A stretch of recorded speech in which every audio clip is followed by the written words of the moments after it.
झाली रे पहाट झाली, शाळा अन घरात आली, नवतेचे गाणे गाऊया चला.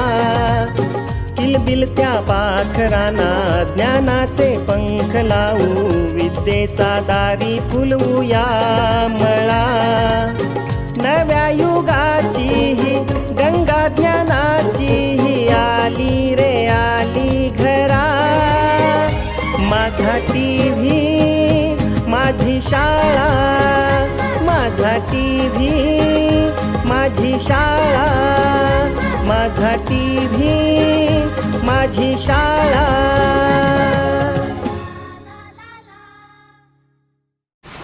नमस्कार, मी शंकर यादव, प्रभारी प्रशासन अधिकारी कोल्हापूर महानगरपालिका प्राथमिक शिक्षण समिती व प्रभारी गट शिक्षण अधिकारी पंचायत समिती करवीर, जिल्हा परिषद कोल्हापूर.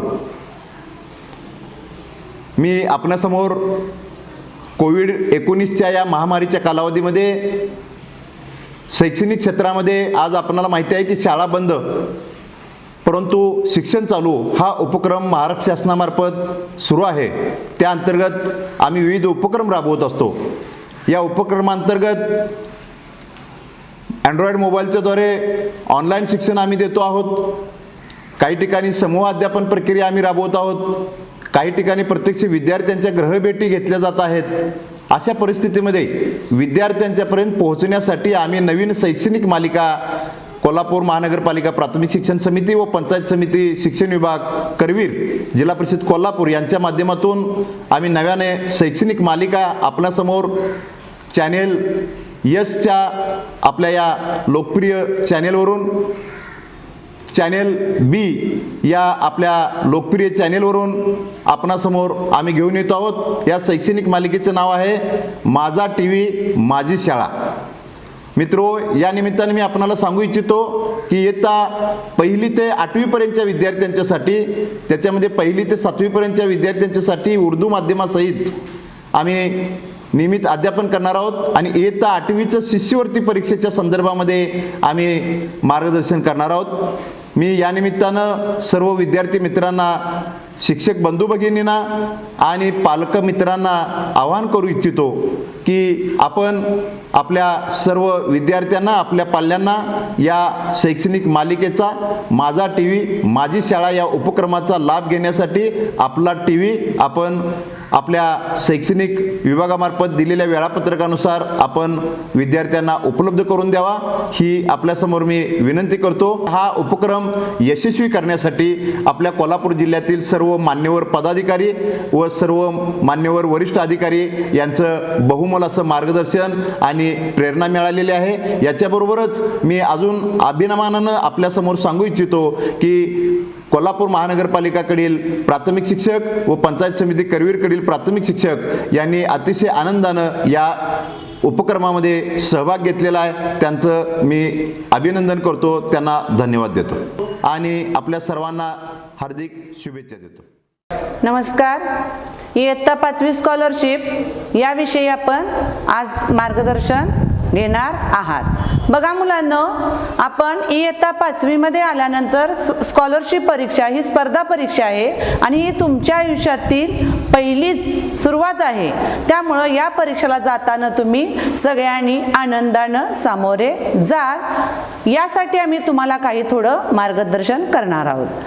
पेपर क्रमांक 2 यामध्ये तुम्हाला इंग्रजी आणि बुद्धिमत्ता हे 2 घटक असणार आहेत. आता इंग्रजीसाठी तुम्हाला 25 प्रश्न असणार आहेत आणि बुद्धिमत्ता या विषयासाठी 50 प्रश्न असणार आहेत. यामध्ये तुम्हाला सोपे प्रश्न 15 असणार आहेत, मध्यम 20 आणि थोडेसे कठीण 15 प्रश्न, एकूण 50 प्रश्न. आता या प्रश्न कसे असणार आहेत याविषयी थोडंसं आपण लक्ष देऊया. आता मी तुम्हाला इथे एक प्रश्न तुम्हाला फळ्यावरती लिहिलेला आहे, गटात न बसणारे पद. आता यामध्ये गटात न बसणारे पद यामध्ये तुम्हाला शब्द असणार आहेत, संख्या असणार आहे, आकृती असणार आहेत, इंग्रजी जे अक्षर आहेत हे पण तुम्हाला दिलेली असणार आहेत. त्यातून गटात न बसणारे पद कसे ओळखायचे पहा. प्रश्न पहिला आहे, सारंगी, सनई, सरोद, वीणा. आपण वाचल्यानंतर आपल्या लक्षात येईल की हे सगळे काय आहेत, वाद्य आहेत. सगळीच दिलेली वाद्य आहेत, मग गटात न बसणारा शब्द बाहेर कसा काढायचा, यासाठी पुन्हा या वाद्याचं आपण काय करायचं आहे, वर्गीकरण करायचं आहे. आपण शिकलेलो आहोत. यामध्ये काही वाद्य जी आहेत वायुवाद्य असतात, काही तंतुवाद्य असतात, काही वाद्य हातानं वाजवायची असतात. यानुसार आपण याचं वर्गीकरण करायचं आहे आणि मग त्याचं उत्तर आपण काढायचं आहे. इथं जर बघितलं, सारंगी, सरोद, वीणा ही तंतुवाद्य आहेत आणि सनई हे काय आहे, वायुवाद्य, तोंडानं आपण वाजवतोय. म्हणून यामध्ये गटात न बसणारा शब्द काय येणार आहे, सनई, पर्याय क्रमांक 2. या पद्धतीचं दुसरं उदाहरण आपण पाहूया. गटात न बसणारे संख्या आहे. बघा प्रश्न दुसरा, संख्या दिलेल्या आहेत. पहिली संख्या आहे 221, दुसरी संख्या आहे 102, तिसरी संख्या आहे 153 आणि चौथी संख्या आहे 134. या संख्यांचं वर्गीकरण करत असताना किंवा यातलं पद आपल्याला बाहेर काढायचं आहे, तर शक्यतो जेव्हा संख्या दिलेल्या असतात तेव्हा आपण काय करायचं आहे, वर्गसंख्या, गणसंख्या, मूळ संख्या या पद्धतीनं त्रिकोणी संख्या आहेत काय पाहायचं आहे. हे जर नसेल तर बहुतेक वेळा, बऱ्याच वेळेला तुम्हाला कोणत्या तरी पाड्यातील संख्या दिलेल्या असतात. म्हणून आपण पाडा बघायचा आहे. तर दिलेल्या संख्या ह्या आहेत 17 भाग जाणाऱ्या. तर इथं जर कसं ओळखायचं आहे, तर ही संख्या 102 आणि 153 आपल्याला 17च्या पाड्यातील दिसत आहेत. राहिल्या दोन संख्या 221. बघा मी काय सांगते, असा प्रश्न आल्यानंतर कोणत्या पाड्यातील संख्या दिसते काय बघायचं. आपल्या सर्वांना पाडेपाठ असतात, त्याच्यामुळं 102 आणि 153 ही 17च्या पाड्यातील संख्या दिसत आहेत. राहिलेल्या संख्या 2 ज्या आहेत त्यांना आपण जर बघितलं तर भाग जातोय काय बघायचं आहे. इथं जर 17 या 221ला भागाला 17 एके 17, राहिले किती 5, 5वर घेतला 51, 17 त्रिक 51. म्हणजे ही देखील संख्या जाणारी आहे, 17 भाग जाणारी, म्हणजे भाग न जाणारी संख्या 17 म्हणून 134ला आपण काय करायचं आहे, बाहेर काढायचं आहे. 1 मिनिट सर. यानंतरचा पुढचा आपण घटक पाहणार आहोत, समसंबंध. यामध्ये तुम्हाला देखील असेच प्रश्न असणार आहेत, संख्या असणार आहेत, शब्द असणार आहेत, आकृत्या असणार आहेत आणि इंग्रजी अक्षरमालेतील जे काही अक्षर आहेत याच्यावर देखील सहसंबंध लावायचा आहे. आता दिलेला प्रश्न बघितला आपण. प्रश्न आहे बघा, प्रश्न तिसरा, 57ला 74 तर 85ला किती. इथं बघत असताना हा प्रश्न पहिल्या पदाचा दुसऱ्या पदाशी जो सहसंबंध लावलेला आहे तो सहसंबंध तिसऱ्या पदाचा चौथ्या पदाशी लावून उत्तर काढायचं आहे. आता हा प्रश्न देखील काय करायचा आहे बघा, याचा आणि याचा सहसंबंध लावत असताना दिलेल्या दोन संख्यांची, या दिलेली संख्या आहे, या दोन संख्यांची बेरीज करायची आहे. काही वेळेला वजाबाकी करावी लागते, काही वेळेला गुणाकार करावा लागतो. म्हणजे एकच नियम प्रत्येक प्रश्नाला लागेल असं नाही आहे. तर याचा जर गुणाकार आपण केला, 5 7 35, 35ची दुप्पट बघितली तर 70 येते, पण इथं 74 दिले. तर इथं पुन्हा बघायचं आहे वर्गसंख्या, घनसंख्या हे नियम लावायचे आहेत. जर इथं बघितलं तर 5चा वर्ग अधिक 7चा वर्ग. 5चा वर्ग सगळ्यांना माहिती आहे 25 अधिक 7चा वर्ग 49 बरोबर 74 इथं आलेला आहे. म्हणजे या दोन अंकांच्या वर्गाची बेरीज हे त्यांनी इथं काय केलं, पहिल्या पदाचा दुसऱ्या पदाशी संबंध लावायचा आहे. म्हणून दिलेल्या आपल्याला संख्या पुढची आहे 85, 8चा वर्ग अधिक 5चा वर्ग करून पाहायचं आहे. 8चा वर्ग 64 अधिक 25 बरोबर 89 आणि हे 89 पर्याय क्रमांक 4 मध्ये आपल्याला उत्तर आहे. म्हणजे इथं बघा काय केलंय, दिलेली जी संख्या आहे या संख्येतील अंकांच्या वर्गाची बेरीज हे दुसरं पद, म्हणून ह्या तिसऱ्या पदाचा चौथ्या पदाशी देखील सहसंबंध तसाच लावायचा आहे आणि या पद्धतीने याचं उत्तर काढायचं आहे. या घटकावरती तुम्हाला शब्द असा प्रश्न असणार आहे, संख्या, काही वेळेला इंग्रजी अक्षरमालेवरती प्रश्न असतात, काही वेळेला तुम्हाला शब्द दिलेले असतात. या शब्दामध्ये राज्य, राजधान्या, केंद्रशासित प्रदेश किंवा वाद्य असतील, बिया असतील, या पद्धती देखील सहसंबंध लावून उत्तर काढायचं आहे. पुढचा चौथा प्रश्न बघा, मी तुमच्यासाठी एक घेतलाय की BH ला 16 तर इथं तुम्हाला तिसरं पद काढायचं आहे आणि चौथं पद त्याने तुम्हाला दिलेलं आहे. म्हणजे इथं येणारी जी अक्षरं आहेत, इंग्रजी अक्षर लेटर आहेत, ते शोधायचे आहेत. आता अशा प्रश्नाच्या वेळी देखील काय करायचं आहे की वर्गसंख्या, घनसंख्या, त्या जे अक्षरं दिलेले आहेत यांचा सहसंबंध इथं पहिल्या पदाचा दुसऱ्या पदाशी काय लावलेला आहे हे पाहायचं आहे आणि मग काय करायचं आहे, इथं देखील उत्तर काढायचं त्या पद्धतीनं आहे.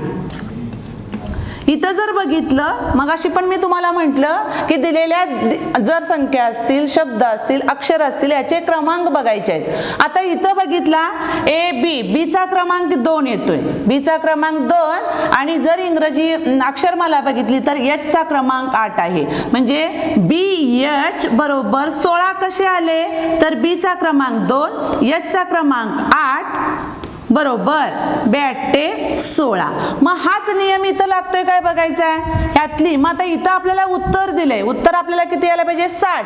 मग आपण अक्षरं घ्यायचे आहेत आणि या अक्षरातून आपण बघायचं आहे. मग थोडंसं इथं अक्षर घेताना आपल्या सगळ्यांना माहित आहे ही 60 कोणत्या तरी संख्येची पट, कुठली पट असणार आहे, 15ची 4 पट असणार आहे, 10ची 6 पट असणार आहे. अक्षर निवडताना देखील आपण थोडंसं विचार करायचा आहे आणि पर्याय निवडायचा आहे.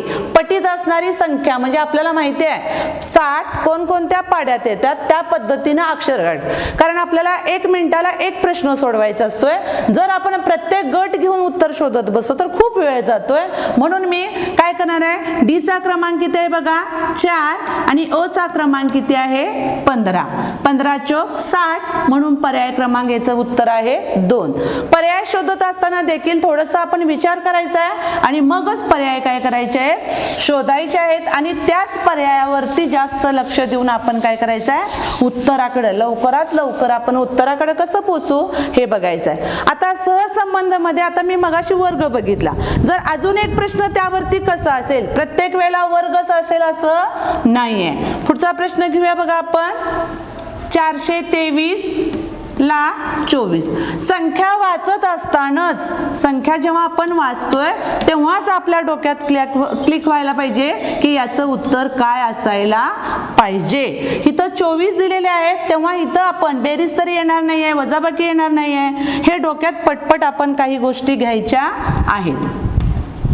याचे पर्याय आहेत, पहिला पर्यायाला त्यानं उत्तर दिले 15, दुसरा आहे 18, तिसरा आहे 30 आणि चौथा पर्याय आहे 32. आता इथं बघितलंच लक्षात येते बघा 4 दुने 8, 8 त्रिक 24. म्हणजे इथं या संख्येतील 423 या संख्येच्या अंकांचा गुणाकार 24 आलाय. म्हणून आपण पटदिशी पुढची क्रिया करून घ्यायची आहे, या पद्धतीने सोडवायचं आहे. 2 त्रिक 6, 6 पंचे 30 आणि 30 आपल्याला दिसते. आता ही उत्तरं शोधत असताना काय करायचं आहे, पहिल्या पदाचा दुसऱ्या पदाशी जो सहसंबंध लावला तोच इथं तिसऱ्या पदाशी आला. म्हणजे इथं आपण काय केलंय अंकांचा गुणाकार केलाय. म्हणजे उत्तर शोधत असताना देखील त्या अंकांचा गुणाकारच आपण करायला पाहिजे. म्हणजे नियम जो पहिल्याला नियम केला तोच नियम असायला पाहिजे. म्हणजे तुमचं उत्तर 100% बरोबर असते. पुढचा प्रश्न आहे बघा, या गटात येणारे क्रमाने येणारे पद कोणते, क्रमाने येणारे पद कोणते, तर दिलेल्या संख्या बघायच्या आहेत. पुढचा प्रश्न आहे दिलेल्या संख्या दिलेल्या आहेत, यामध्ये क्रमाने येणारे पद कोणते आपल्याला शोधायचं आहे.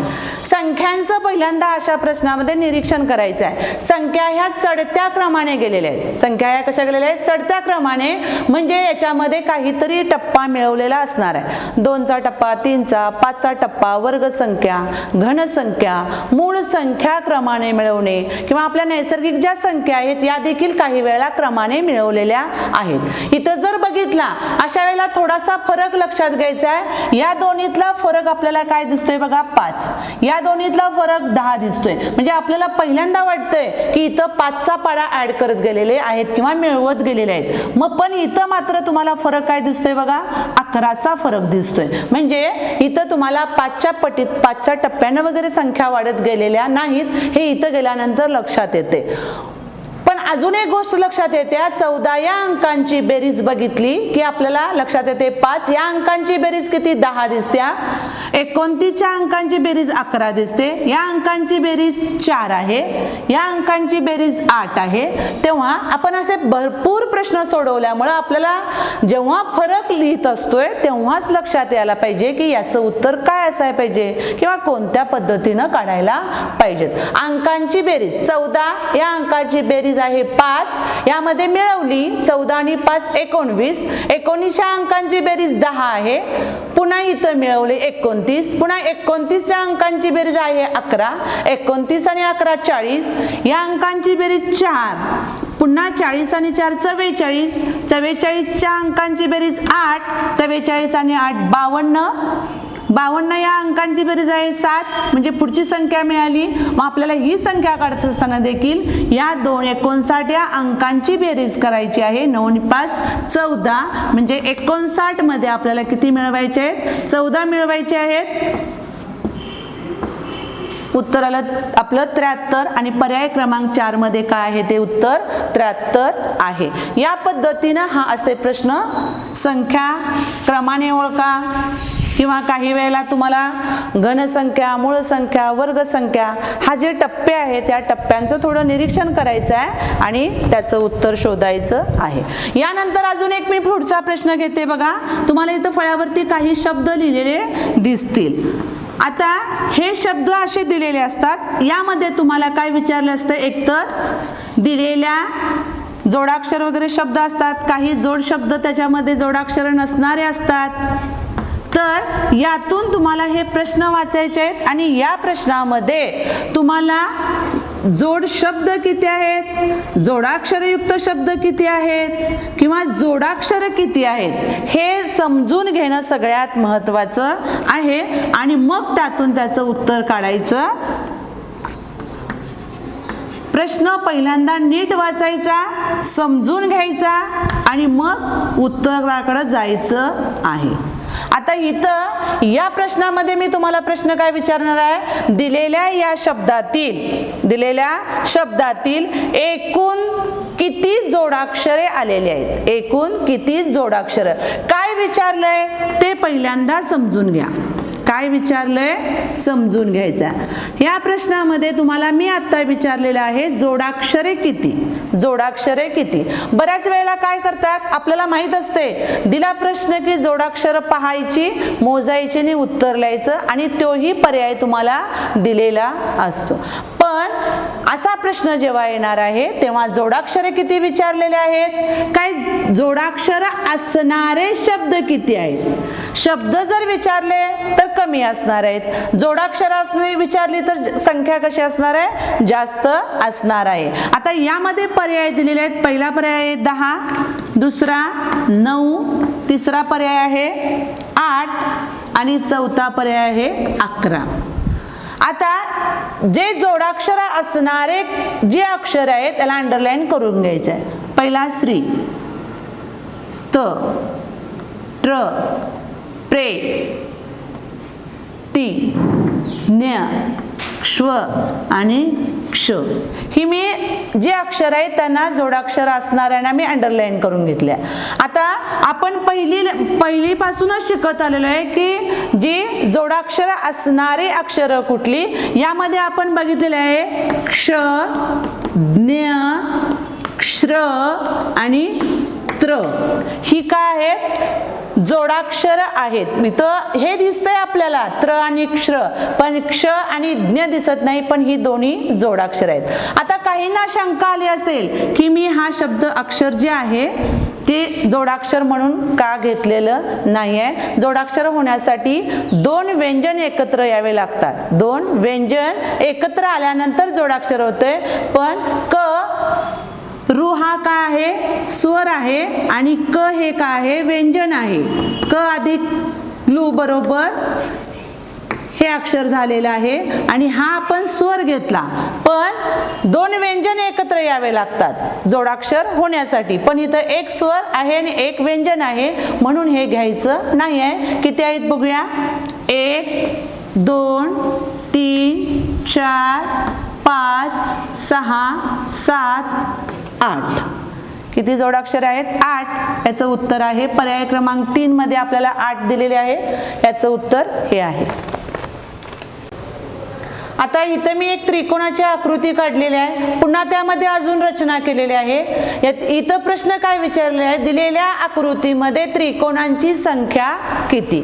आता त्रिकोणांची संख्या किती, चौकोनांची संख्या किती, वर्तुळांची संख्या किती, असे प्रश्न याच्यावरती तुम्हाला येतात. आता इथं आपल्याला त्रिकोण घ्यायचे आहेत. अशा आकृतीमध्ये पहिल्यांदा नंबर किंवा अक्षरं काही टाकून घ्यायची आहेत. आता मी इथं अक्षरं टाकणार आहे बघा, ABCD EF. जितके आकृतीचे भाग आहेत, दिलेल्या आकृतीचे जितके भाग आहेत तेवढ्यामध्ये तुम्ही काय करायचे आहेत, अक्षर टाका किंवा नंबर टाकले तरी चालतील. आता त्रिकोण विचारल्यात म्हणजे आपल्याला A त्रिकोण दिसतोय, B दिसतोय, C पण दिसतोय, D पण दिसतोय, E पण दिसतोय आणि F पण दिसतोय. म्हणजे आपल्या असं लक्षात येते की एक अक्षराचा एक त्रिकोण तयार होतोय. पहिल्यांदा एक एक भाग घ्यायचा आहे. म्हणजे एक जर भाग घेतला, एक चे बघा A B C D E आणि F असे आपल्याला 6 त्रिकोण मिळाले. 6 त्रिकोण मिळाले.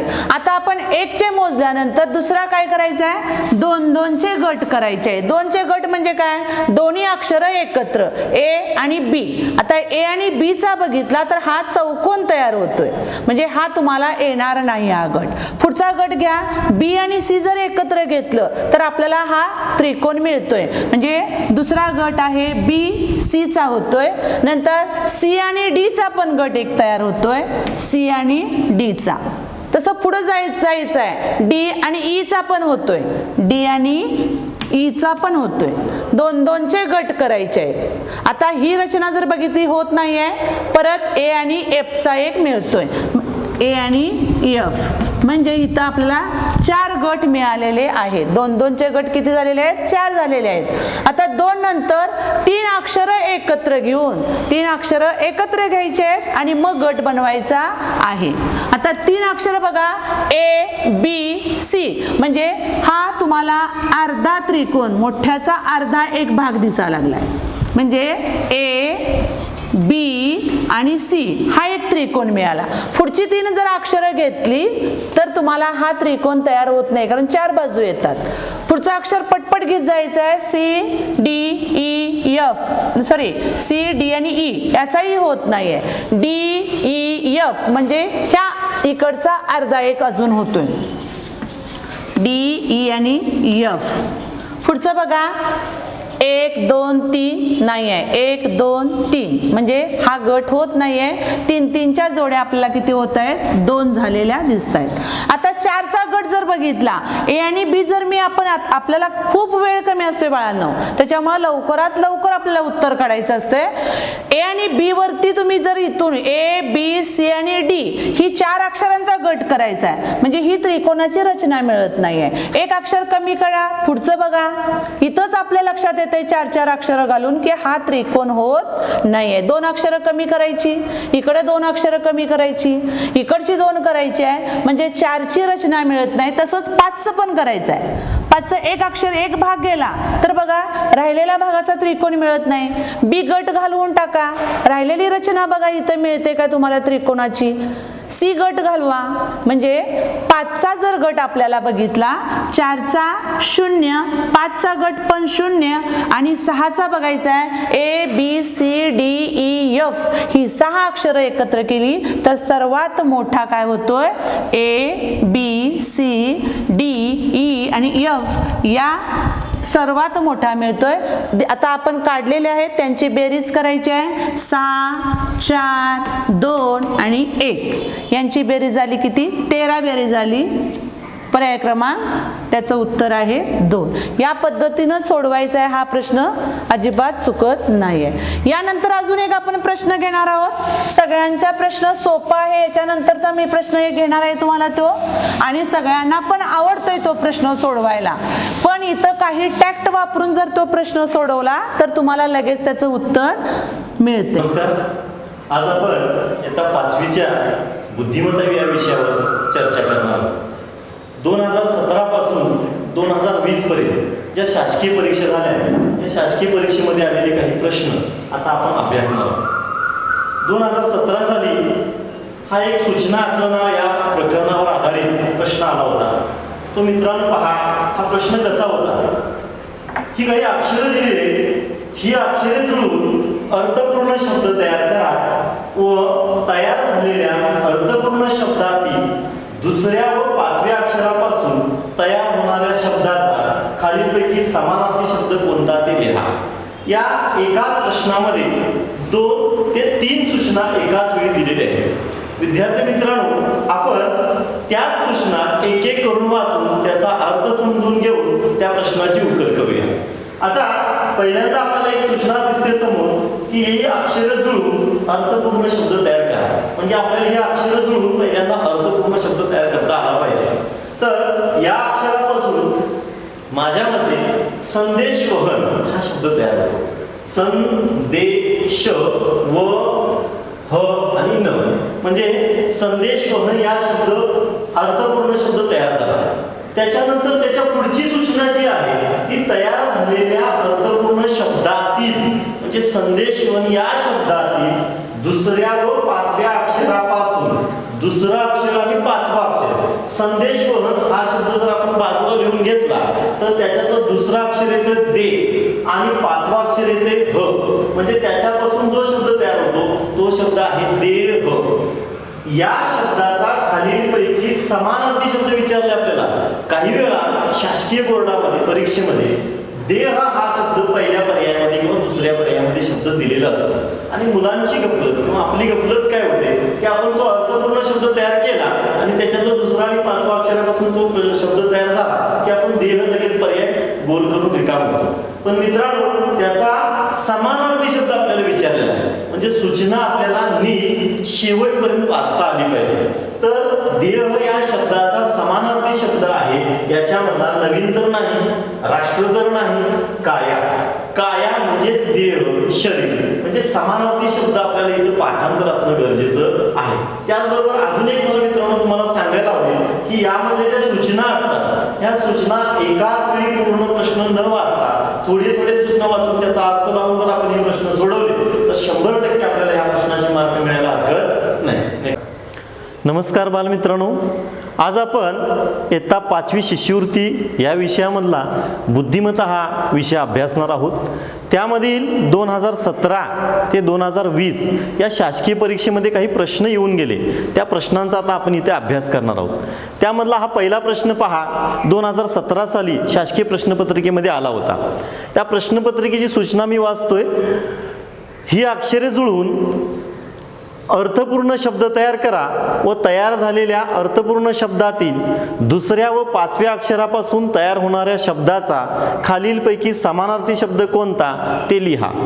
तर मित्रांनो, इथे आपल्याला 2 ते 3 सूचना पाहायला मिळतात. पहिल्यांदा आपण एक एक सूचना वाचून त्या पद्धतीने त्याचा अर्थ लावून त्या प्रश्नाची उकल करूया. तर पहिली सूचना आहे की ही अक्षरं जुळवून अर्थपूर्ण शब्द तयार करा. म्हणजे इथपर्यंतच आपल्याला पहिल्यांदा सूचना वाचावी लागेल आणि मग ही अक्षरं घेऊन याच्यापासून अर्थपूर्ण शब्द तयार करावा लागेल. तर याच्यापासून अर्थपूर्ण शब्द तयार होतो संदेश वहन. संदेश वहन हा शब्द तयार होतो. साधारणतः आजपर्यंत शासकीय बोर्डामध्ये जे असे प्रश्न येतात याच्यामधली जी अक्षरं असतात ही साधारण परिसर अभ्यास 1, परिसर अभ्यास 2 आणि मराठी पाठ्यपुस्तकामधला हा शब्द असू शकतो.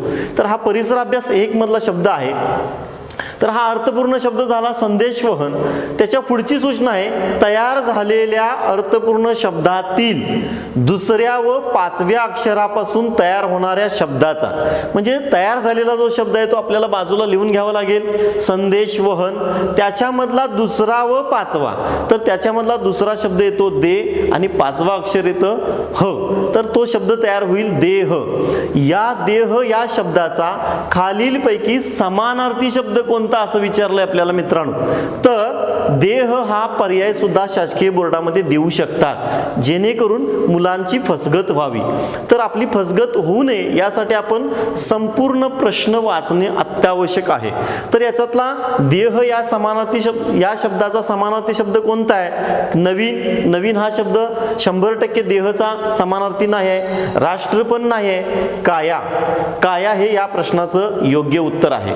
देह या शब्दाचा योग्य समानार्थी शब्द आहे काया. म्हणून पर्याय क्रमांक 3 हे उत्तर आपल्याला गोल करावं लागेल. नेक्स्ट, याच्यानंतर 2017 साली पुन्हा आणखी एक असा प्रश्न आला होता. हा सुद्धा सूचना व या आकलन या आधारितच प्रश्न आहे. पहा मित्रांनो, तर इथे एक संख्या मालिका दिलेली आहे. या संख्या मालिकेत वर आधारित एक प्रश्नाची सूचना आपल्याला वाचायला मिळेल. इथे मी सूचना वाचतोय, नीट लक्ष द्या. वरील संख्या मालेत 3 ने भाग जाणाऱ्या संख्यांचा चढता क्रम लावल्यास मध्यभागी कोणती संख्या येईल? तर मित्रांनो, आपल्याला या सर्व ज्या संख्या दिसत आहेत याच्यामधल्या 3 न भाग जाणाऱ्या संख्या पहिल्यांदा शोधून काढाव्या लागतील. तर आपण सर्वांनी गणित या विषयामध्ये सर्व कसोट्या पाठ करून ठेवलेल्या असतील. इथे आपल्याला नक्कीच कसोट्यांचा उपयोग करावा लागेल. जर आपण प्रत्येक संख्येला 3 ने भाग घालवत बसलो तर आपल्याला नक्की उत्तर काढता येईल, पण त्याच्यासाठी जो वेळ खर्च होणार आहे तो आपल्याला परवडणारा नाही. कारण आपल्याला 50 प्रश्न बुद्धिमत्तेचे अगदी योग्य वेळेत सोडवणं अत्यावश्यक आहे. याच्यासाठी आपल्याला कसोट्या पाठ असणं गरजेचं आहे. याच्यासाठी आपण 3ची कसोटी वापरूया. 3ची कसोटी काय सांगते की ज्या संख्येमधील अंकांची बेरीज ही 3 किंवा 3च्या पटीत येते त्या सर्व संख्येना 3 ने भाग जातो. तर याच्यामध्ये 3च्या पटीत किंवा 3 ने भाग जाणाऱ्या संख्या कशा, 3च्या पटीत किंवा 3 ने भाग जाणाऱ्या संख्या कशा शोधता येईल? तर आपण कसोट्या वापरून पाहूया. तर या अंकांची बेरीज येते 9 आणि 0 9, पुन्हा 0 आहे म्हणजे 9 0 0, या अंकांची बेरीज येईल 9, म्हणजे 9 ही 3च्या पटीत आहे म्हणजे या संख्येला 3 ने भाग जाईल. त्याच्यानंतर पुढची संख्या 146, या अंकांची जर बेरीज केली तर 4 आणि 1 5, 5 आणि 6 11, 11 ही 3च्या पटीत नाही आहे म्हणजे या संख्येला 3 ने भाग जाणार नाही. 3 ने भाग जाणाऱ्या संख्या आपल्याला बाजूला लिहून घ्याव्या लागतील. त्याच्यानंतर 222, या अंकांची जर आपण बेरीज केली तर या अंकांची बेरीज येते 2 आणि 2 4 आणि 2 6, म्हणजे 3 2 6, 3च्या पटीत येते म्हणजे याही संख्येला 3 ने भाग जाईल. त्याच्यानंतर संख्या येते 522, जर या अंकांची आपण बेरीज केली 5 आणि 2 7 आणि 2 9, म्हणजे याही संख्येला 3 ने भाग जाईल कारण या अंकांची बेरीज येते 9, म्हणजे 3च्या पटीतली संख्या बेरीज येते. त्याच्यानंतर 105 ही संख्या आहे पहा, ती सुद्धा जर आपण त्यांची बेरीज केली तर 1 आणि 0 1, 1 आणि 5 6, ही सुद्धा 3 ने भाग जाणारी संख्या आहे. म्हणजे आतापर्यंत या संख्येला 3 ने भाग जाईल, या संख्येला 3 ने भाग जाईल, या संख्येला 3 ने भाग जाईल, या संख्येला 3 ने भाग जाईल. याच्यानंतर 103, या संख्येतल्या अंकांची बेरीज केली तर येते बेरीज 4, या संख्येला निश्चितपणानं भाग जाणार नाही. याच्यानंतर 154, 5 आणि 1 6 आणि 4 10, याही संख्येला भाग जाणार नाही. त्याच्यानंतर 351, 5 आणि 3 8 आणि 1 9, 9 या संख्येला बाकी निश्चितपणानं 351 ला भाग जाईल. आणि त्याच्यानंतर संख्या येते 133, या संख्येची बेरीज जर आपण अंकातली केली तर 3 आणि 3 6 आणि 1 7, याही संख्येला भाग जाणार नाही. म्हणजे आपल्याला एकूण संख्या मिळाल्या 1 2 3 4 आणि 5, एकूण संख्या आपल्याला 3 ने भाग जाणाऱ्या संख्या मिळाल्या 5. तर विद्यार्थी मित्रांनो, आपल्याला कच्चं काम करायला प्रश्नपत्रिकेवर खूप जागा असते, तिथे ह्या 5 संख्या तुम्हाला लिहून घ्याव्या लागतील आणि त्याच्यानंतर त्या संख्येचा चढता क्रम लावल्यास तुम्हाला चढता क्रम लावावा लागेल. आता चढता क्रम लावणं हे तुमच्यासाठी निश्चितपणानं अवघड असणार नाही कारण ते तुम्ही शिकलेला आहात. आणि चढता क्रम लावल्यानंतर मध्यभागी जी संख्या येईल ती संख्या इथं कुठं आहे ते शोधावं आपल्याला लागेल. तर आपल्याला यातली मध्यभागी ची संख्या 100% 351 येते. तुम्ही करून पाहिलात तरी चालेल मी सांगितलेल्या पद्धतीने. नेक्स्ट, याच्यानंतर विद्यार्थी मित्रांनो एक अशी इंग्रजी अंकमाला आपल्या समोर येते आणि 2018 साली हा एक प्रश्न आला होता आपल्यासाठी. याच्यामध्ये सुद्धा सूचना समजणं खूप महत्त्वाचं आहे. ही अक्षरमाला 5-5च्या गटामध्ये येते. याच्यामध्ये सूचना पहा, मी वाचून दाखवतो तुम्हाला. वरील अक्षरमालेतील उजवीकडून 25वे, 12वे, 22वे, 18वे अक्षर घेऊन एक अर्थपूर्ण शब्द तयार करा व त्यातील पहिले अक्षर सांगा. म्हणजे निश्चितपणानं आपल्याला सूचनेप्रमाणे जावं लागेल. तर विद्यार्थी मित्रांनो मी सांगतोय ते नीट लक्ष द्या. ज्यावेळी वरील अक्षरमालेतील उजवीकडून डावीकडून असे शब्द येतात त्यावेळी निश्चितपणानं तुमच्या समोर जो पेपर असतो त्या पेपर जर समोर आपण धरला तर आपली उजवी जी बाजू असते तीच उजवी समजून उजवीकडून मोजत यायचं आणि जर डावीकडून विचारलं तर आपली जी डावी बाजू असते तीच डावीकडून समजून आपण मोजत यायचं.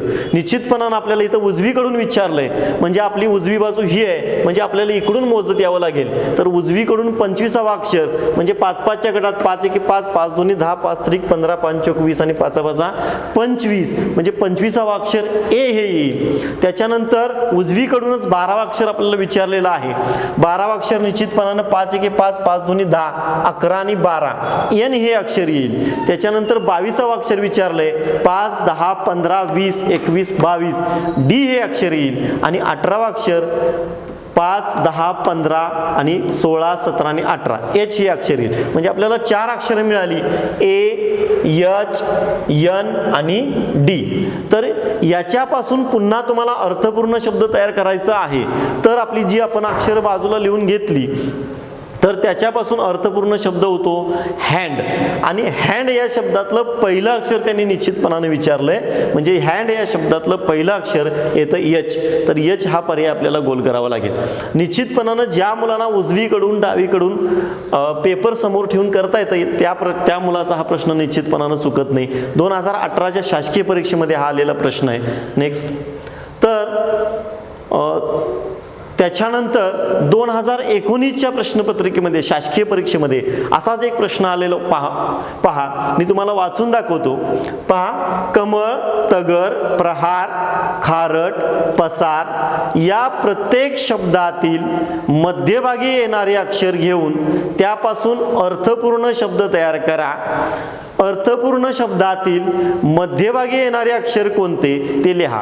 याही प्रश्नात 2 सूचना आपल्याला पाहायला मिळतील. तर पहिल्या सूचनेचा आपण पहिल्यांदा उकल करूया. पहिली सूचना अशी आहे की या प्रत्येक शब्दातील मध्यभागी येणारा अक्षर घ्या. तर मध्यभागचं अक्षर येणारं कमळ या शब्दातील मध्यभागी येणारा अक्षर आहे म. तगर या शब्दातील मध्यभागी अक्षर येणार आहे ग. प्रहार या शब्दातील मध्यभागी येणारा अक्षर आहे हा. खारट या शब्दातील मध्यभागी जो शब्द अक्षर येतं त्याचं तो आहे र. आणि पसार या शब्दातील मध्यभागी जे अक्षर येते ते सा. ही 5 अक्षरं तुम्हाला बाजूला लिहून घ्यावी लागतील आणि त्याच्यापासून अर्थपूर्ण शब्द तयार करावा लागेल. तर म ग हा र आणि सा याच्यापासून मी मगाशी पण तुम्हाला म्हटलं होतं की परिसर अभ्यास 1 परिसर अभ्यास 2 आणि मराठी पुस्तकामधले हे शब्द असू शकतात. तर महासागर असा शब्द तयार होईल आणि महासागर या अर्थपूर्ण शब्द तयार झाल्यानंतर दुसरी जी सूचना आहे मित्रांनो ती सूचना अशी आहे की त्या अर्थपूर्ण शब्दातील मध्यभागी येणारं अक्षर कोणतं ते लिहा असं विचारलेलं आहे. म्हणजे महासागर हा शब्द आपल्याला लिहून घ्यावा लागेल आणि त्यातलं मध्यभागचं अक्षर म्हणजे म हा सा हे अक्षर मध्यभागी येते म्हणून पर्याय क्रमांक 2. इथं मित्रांनो सूचना आपल्याला नीट वाचता आली पाहिजे, त्याचा अर्थ पूर्ण करता आला पाहिजे आणि पर्यायाकडं आपण योग्य पर्यायाकडे गेलं पाहिजे. नेक्स्ट तर मित्रांनो 2020 म्हणजे मागच्या 2020ला जो प्रश्न येऊन गेला तो प्रश्न असा आहे मित्रांनो. याच्यामध्ये सुद्धा मगाशी जी आपण अक्षरमाला पाहिली तीच अक्षरमाला आहे. तर या अक्षरमालेत काय विचारले पहा. वरील अक्षरमालेतील उजवीकडून 10व्या मगाशीच मी तुम्हाला म्हटलं की आपली उजवी तीच उजवी धरून 10वा अक्षराच्या डावीकडील 4था अक्षर सुरुवातीपासून मोजल्यास कितवं येईल. विद्यार्थी मित्रांनो आपला वाचताना जर एकाच वेळी आपण ही सूचना वाचली तर गोंधळ होण्याची शक्यता असते म्हणून आपण आपण थोडी थोडी सूचना वाचून त्या पद्धतीनं या प्रश्नाची उकल करूया. बघा, वरील अक्षरमालेतील उजवीकडून 10व्या अक्षराच्या, तर आपण 10वं अक्षर आधी शोधूया. ही 5, 6, 7, 8, 9, 10. 10वं अक्षर येईल पी. 10वं अक्षर ज्यावेळी पी येतं त्यावेळी या शब्दामध्ये आपण नीट लक्ष द्यायला पाहिजे. 10व्या अक्षराच्या च्या म्हटल्यानंतर ह्या अक्षराला मोजत असताना धरायचं नाही. अक्षराच्या म्हणजे पी. पीच्या डावीकडील चौथं अक्षर विचारलेलं आहे आपल्या. आता पीच्या डावी म्हणजे आपली डावी, तीच डावी समजा मी सांगितले तुम्हाला मगाशी. तर पीच्या डावीकडील चौथं अक्षर येईल 1, 2, 3, 4. यल हे अक्षर येईल. आणि यल हे अक्षर तिसऱ्या सूचनेमध्ये असं सांगितलंय की ते सुरुवातीपासून मोजल्यास कितवं येईल. आता यल हे अक्षर सुरुवातीपासून किती येते पहा. 5, 10, 11 आणि 12. 12 नंबरचं अक्षर यल हे येते. म्हणजे याचं उत्तर येईल 2 नंबर. बघा मित्रांनो, या अक्षरमालेतील उजवीकडून 10वं अक्षर मिळालं आपल्याला पी. या अक्षराच्या म्हणजे पीला धरायचं नाही. पीला मोजताना जर तुम्ही 1 धरलात, 1, 2, 3, 4, तर याचं उत्तर येईल यम. आणि जर आपण इकडून मोजत गेलो तर 5, 10, 11, 12, 13 आणि 13 जर यात पर्याय असेल तर बऱ्याचशा मुलांचं हे उत्तर चुकण्याची शक्यता आहे. म्हणून जर ह्या सूचनेमध्ये अक्षराच्या च्या हा शब्द आला तर त्या अक्षराला त्या पकडायचं नाही, म्हणजे मोजताना धरायचं नाही. ठीक आहे, नेक्स्ट. तर मित्रांनो, याच्या पुढील असे काही प्रश्न येऊन गेले बोर्डाला शासकीय प्रश्नपत्रिकेमध्ये. त्याही प्रश्नांचा आपण आता अभ्यास करणार आहोत. तर या प्रश्न बघा 2017 साली आला होता. तर या प्रश्नाची सूचना अशी असते, पुढील प्रश्नात पहिल्या व दुसऱ्या पदाचा जसा संबंध आहे अगदी तसाच संबंध तिसऱ्या व चौथ्या पदात आहे, तो संबंध शोधा व प्रश्नचिन्हाच्या जागी योग्य पर्याय लिहा. 2017 साली हा प्रश्न आला होता. तो प्रश्न असा होता पहा, मोरो त्रिंबक पिंगळे यांना प्रधान लिहिलंय तर निराजी रावजी यांना काय. म्हणजे पहिलं पद आणि दुसरं पद हे पूर्ण दिलेलं आहे आपल्याला, आणि तिसरं पद दिले आणि तिसऱ्या पदाला चौथं पद कोणतं येईल हे निश्चितपणाने विचारलेलं आहे. मित्रांनो, ज्यावेळी आपण पहिली ते चौथीचा अभ्यास करत असतो त्यावेळी स्कॉलरशिपला पहिली ते चौथीच्या पाठ्यपुस्तकांचा किंवा पहिली ते 5वीच्या पाठ्यपुस्तकांचा खूप बारकाईनं अभ्यास करणं गरजेचं आहे. हा जर प्रश्न पाहिला तर तुम्ही इयत्ता 5वीच्या बुद्धिमत्तेचा प्रश्न पेपर सोडवा लागलाय आणि इयत्ता 4थीच्या इतिहास पुस्तक म्हणजे परिसर अभ्यास 2 या पाठ्यपुस्तकातला हा प्रश्न तुमच्यासाठी आलेला आहे. पहा, मोरो त्रिंबक पिंगळे हे प्रधान शिवाजी महाराजांचं जे अष्टप्रधान मंडळ आलंय त्या अष्टप्रधान मंडळामध्ये मोरो त्रिंबक पिंगळे हे प्रधान होते. तर त्याच अष्टप्रधान मंडळामध्ये निराजीरावजी कोण होते याचा निश्चितपणानं आपल्याला अभ्यास असणं गरजेचं आहे. म्हणून मी माझ्या वर्गामध्ये किंवा बऱ्याचशा मार्गदर्शन करत असताना असं सांगतो की निश्चितपणानं ज्या ज्या मुलांनी पहिली ते 5वीच्या पाठ्यपुस्तकांचा चांगल्या पद्धतीने अभ्यास केलाय त्याच मुलांना या प्रश्नांचे नीट आणि योग्य मार्क मिळतात. तर याचं उत्तर काय येईल बघा मित्रांनो, मोरो त्रिंबक पिंगळे याचं उत्तर येईल. याचं उत्तर दिले त्यांनी प्रधान, हे त्यांचं पद आहे. तर निराजीरावजींचं पद अष्टप्रधान मंडळामध्ये होतं न्यायाधीश, म्हणून याचं योग्य उत्तर येईल न्यायाधीश. तर मित्रांनो, मी पुन्हा एकदा सांगतो की तुम्ही ज्यावेळी या परीक्षेला सामोरे जात असता त्यावेळी पहिली ते 5वीच्या संपूर्ण पुस्तकांचा तुम्हाला नीट अभ्यास असणं गरजेचं आहे. त्याच्यामध्ये पाठांतर असेल, काही गोष्टी समजून घ्यायच्या असतील तर त्या नीट समजून घ्या. आणि या प्रश्न सोडवत असताना आणखी एक मजा सांगतो तुम्हाला की या प्रश्नासाठी जर तुमच्या पाठांतर असेल, लक्षात असतील तर याच्यासाठी वेळ लागत नाही. मोरो त्रिंबक पिंगळे प्रधान म्हटलं की मुलांना जर पाठ असेल तर निराजीरावजी म्हटलं की मुलं लगेच न्यायाधीश म्हणतील आणि याचं उत्तर गोल करायला याचा वेळ वाचतो आपल्याला. ठीक आहे, नेक्स्ट. तर 2018च्या प्रश्नपत्रिकेमध्ये अजून एक असा प्रश्न आला होता, जसा आपण मागच्या वेळी प्रश्न अभ्यासला तसाच हा प्रश्न आहे. पहा मित्रांनो, तर इथं लिहिलंय गोवा बरोबर पणजी, म्हणजे गोव्याला पणजी लिहिलंय. म्हणजे हे पहिलं पद आहे, दुसरं पद पूर्ण दिलंय, तिसरं पद दिलंय आसाम. तर आसामला चौथं पद काय विचारलेलं आहे आपलं. मी मगापासून सांगितलं तुम्हाला की पहिली ते 5वीची पाठ्यपुस्तकं चांगल्या पद्धतीने अभ्यासणं गरजेचं आहे. तर गोवा आणि पणजी यांचा काय संबंध आहे, तर गोव्याची राजधानी पणजी आहे. इयत्ता 5वीच्या पाठ्यपुस्तकामध्ये परिसर अभ्यास 1 मध्ये एका पानावर भारताचा नकाशा दिलाय आणि भारताच्या नकाशामध्ये संपूर्ण राज्य आणि राज्यांच्या राजधान्या दिलेल्या आहेत आणि त्या राजधानीमधला हा प्रश्न येतो पहा. गोव्याची राजधानी पणजी तर आसामची राजधानी कोणती? तर मित्रांनो आसामची राजधानी येईल रांची नाही, कोहिमा नाही, तर आसामची राजधानी येते दिसपूर. म्हणजे इथेही पाठांतराचा प्रश्न येतो पहा. जर तुम्हाला संपूर्ण राज्याच्या राजधान्या पाठ असतील तर हा प्रश्न तुम्हाला निश्चितपणानं 2 मार्क मिळवून देईल आणि तुमचा वेळही वाचेल.